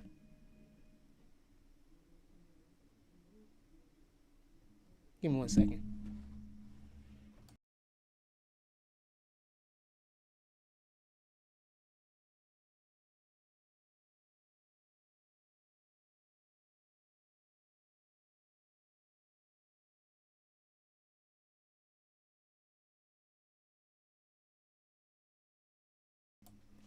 It looked like it might be warm today. I might play basketball. I don't know. If it gets over 6, it gets near 60 maybe. No, if it's only 45 degrees outside, that can't be real. No, it says only 40. It's just sunny. No, I'm going to wait for it to be warm. I'm going to wait for it to be warm. I go out there now, and it's not even warm. The next thing you know, I hurt myself.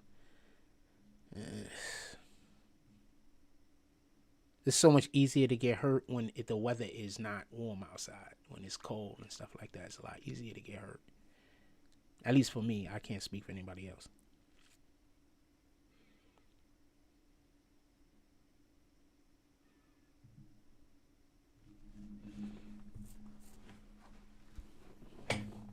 Imagine somebody saying it. Imagine somebody telling a channel that discusses the Bible all the time that they can't talk about their own testimony, and you not know that that's Satan. Imagine that.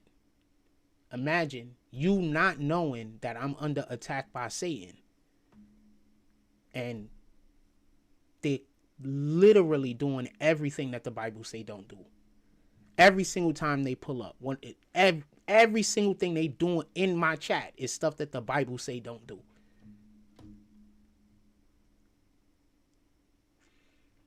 Oh, hold on, I didn't mean to delete. Oh shoot, I didn't mean to get rid of you, Benson. My bad, Benson. I didn't mean to. I accidentally kicked you. That was an accident. I unkicked you. Yeah, that was an accident. I did not mean to kick you, Benson. Wait, is you kicked because the other guy's kicked? No, he's still hidden. All right. I think I accidentally hid him when I went to go hide the other guy. That's why the other guy was still able to talk. Anyway. Yeah, I think I'm about to let y'all get out of here. But no, I'm always under attack by Satan. Even when I'm outside, that's why I don't talk to y'all. That's why I don't really talk to people. I'm always under attack by Satan. Always. Satan's always trying to come after me with people or whatever. It's a constant thing. It's that's 90% of my interactions, I feel, is Satan trying to, or people who worship Satan trying to get involved with my life. I feel like 90, maybe 92, 93% of my interactions with humans is that. I feel like the majority of my overwhelmingly majority of my interactions is just Satan trying to figure out a way to get involved with me.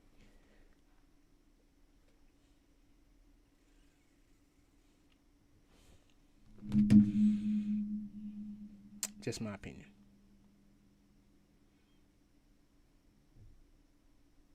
No disrespect.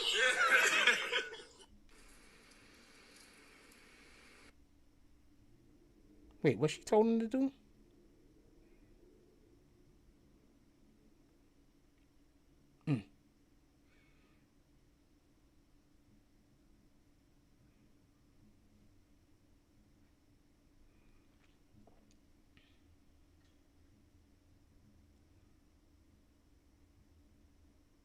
Trump urges Iran. The liberals hate this. The liberals are gonna argue against Iran releasing those hostages. I stopped them in a lot of different ways. We got rid of Soleimani, the evil genius. He was an evil genius. We got rid of him. And then we stopped him with the B-2 bombers.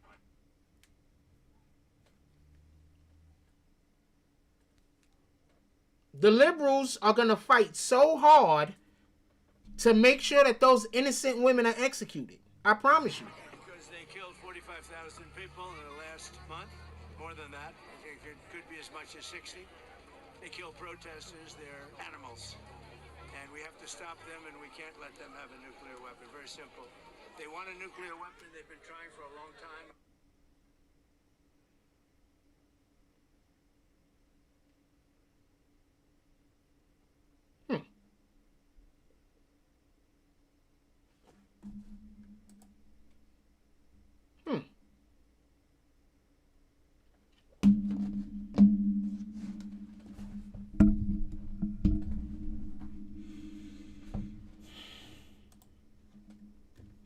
liberals right now are getting a rally together to have those women executed quicker, probably.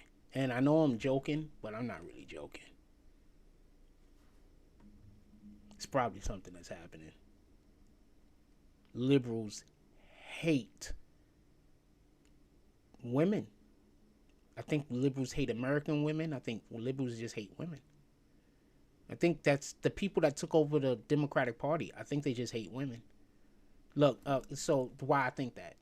They don't want women to have nothing to themselves in America. Women aren't allowed to have nothing for themselves in America. Nothing. They can't have their own sports. They can't have their own restrooms. They can't have nothing.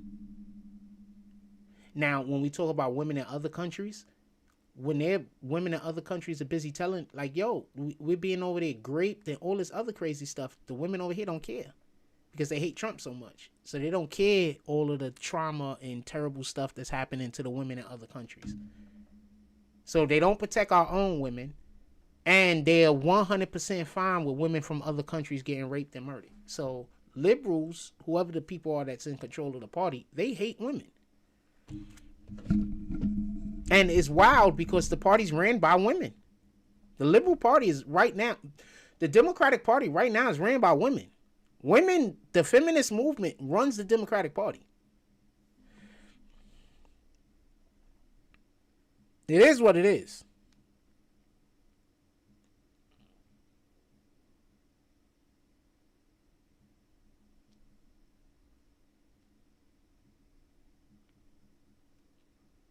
I think it's crazy, but, you know, whatever.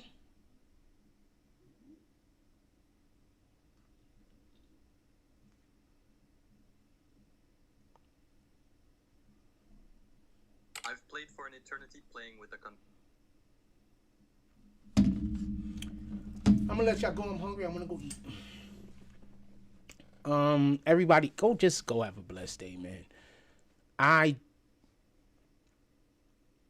There are a lot of evil people out there in the world, and they don't look evil. They don't. And they don't hold positions that you would expect for an evil person to have. They have positions in your community where they're in the churches, where they're just, you know, doing stuff that you would expect a good person to be. And they're not good people. Like, not at all. Be mindful of this. Just do some of your own parenting.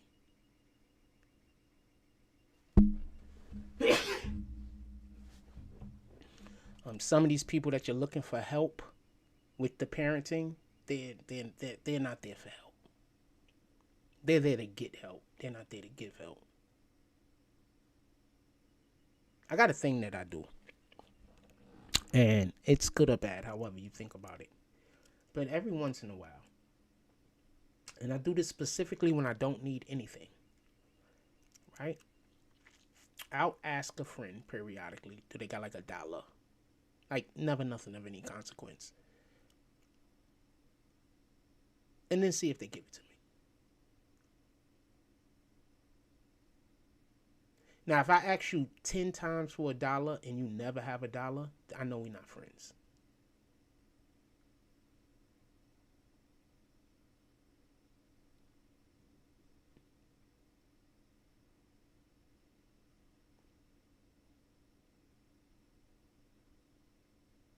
You can't even do anything with $1. What can you do with $1?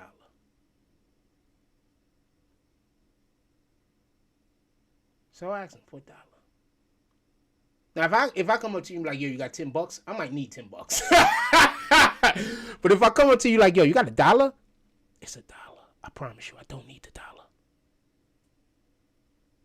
I just want to see what's gonna happen.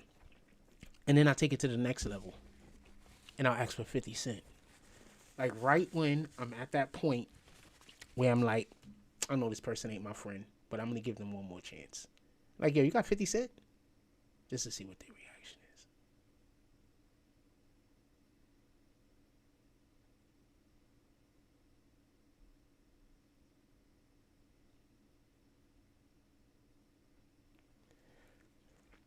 It's not test your friends, right? But you should be testing loyalty. how loyal somebody is or isn't to you. Because nowadays we live in this world where people have no loyalty. And people just have you around because they could benefit from you. That's it. There was a gentleman that I know that I was like, yo, why don't we, I live in Seagate. I was like, why don't we try to do something with the people in Seagate? MF went off on me, telling me about how everybody in here is racist, a whole bunch of racist rants.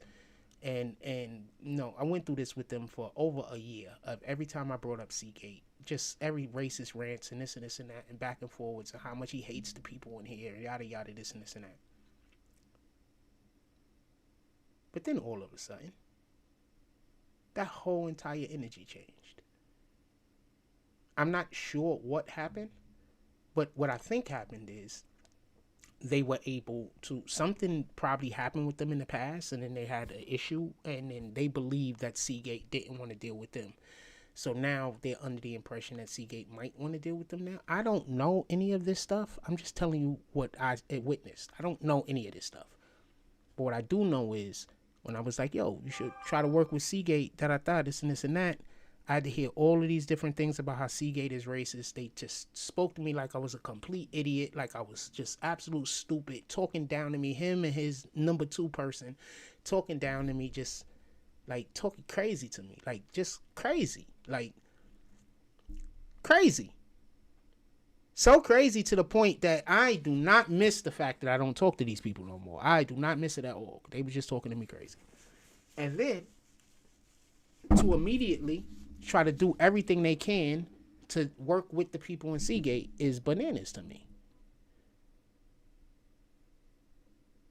So when I told you I could have introduced you to X, Y, and Z, because I speak to these people every day, and these people I speak to these people almost every day. I speak to them every time I see them, and it's always good. These are friends of mine, actual friends. So when I told you, I'm not gonna say who they are. So when I told you that we could speak to X, Y, and Z, who are very high-ranking, important people here, and maybe figure out how we could get something going, when I tell you that, you go off on me and talk down to me and just absolutely just like I'm a complete fucking moron. But then you go and try to do it, and you can't even get into the room with the people that I'm already standing next to.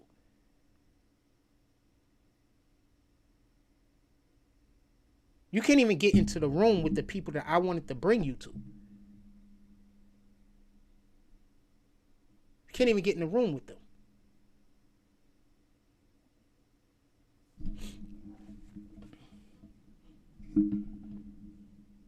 That hate's gonna kill you. That envy, it's gonna kill you.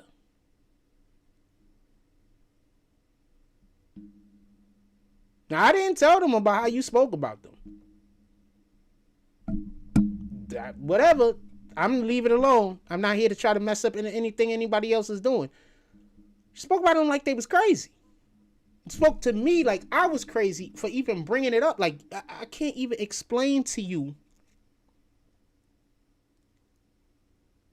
I can't even explain it.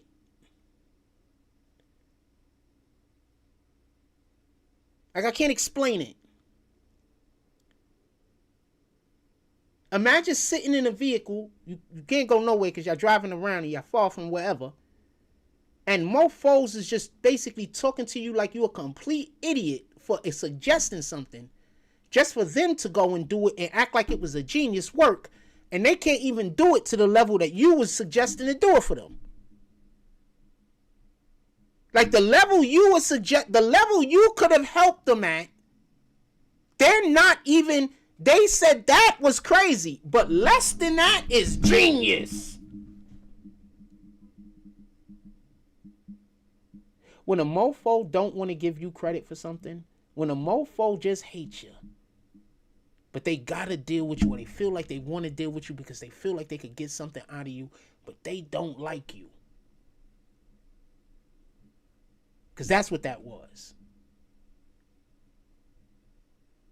They don't like me. And they would be damned if I do anything that helps their organization that they can't take credit for.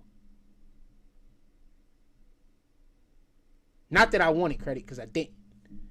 But that's what I'm assuming that this is at this point. Because it didn't make sense not to get into the room with the people that I was trying to get them in the room with, but instead they decide to do less. Not already. That person's great also. I'm not trying to take away from that person. That person's great, but I was trying to get y'all in the room with like... Anyway.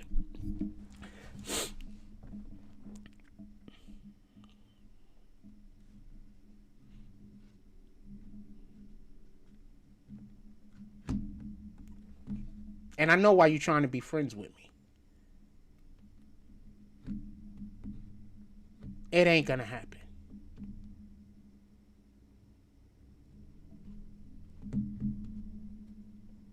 And the one thing that could have happened to make it happen, even if that happens, it ain't gonna happen. Because as far as I feel like it, God has told me to stay away from that individual. So, not gonna happen. With that being said, everybody go out there. Oh, let's look at this poll real quick. 11 votes came in. Who do you think the Democrats advocate for more? 73% said the illegals. 27% said Americans, women and children. I don't know what's that? 8 and 3? It might be 8 and 3. It could be 7 and 4, but I think that's 8 and 3. In any regard, everybody, please go out there in the world, do something worth doing. After you do it, stamp God's name on it. There are a lot of people out here that are they fake doing stuff in the name of God. They're praying over your children. They're doing all types of different stuff. And then they're advocating for Satan. But they're tricking you into advocating for Satan. You don't even know you are. You think you advocating for the Lord. But these people don't follow the Lord. Everything that they do is stuff that the Lord is against. You understand?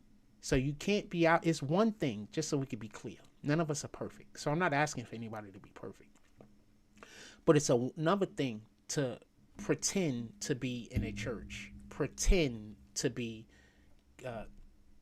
trying to help people. But the whole entire time, you're just doing whatever you consider to be for your best interest.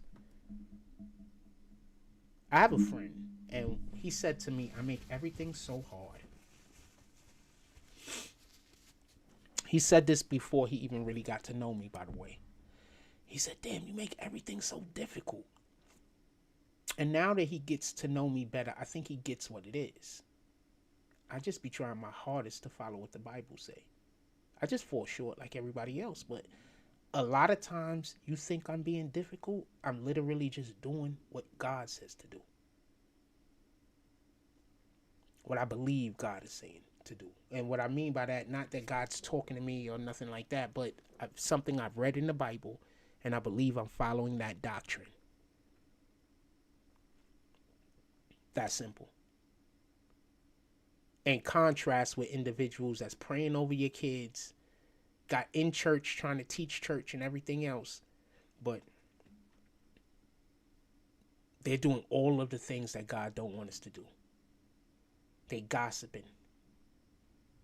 They gaslighting people. They're getting in the way of things God want to happen. They're trying to prevent God's words from going about. They're doing everything they can to make the things in their heart happen, but they're trying to do everything also to make sure that the things that God want don't happen. And I'm not talking about from my perspective. I'm talking about from an overall perspective. Just so we can be clear. With that being said, like I said, go out there into the world, do something worth doing, stamp God's name on it. Because Satan, they not playing.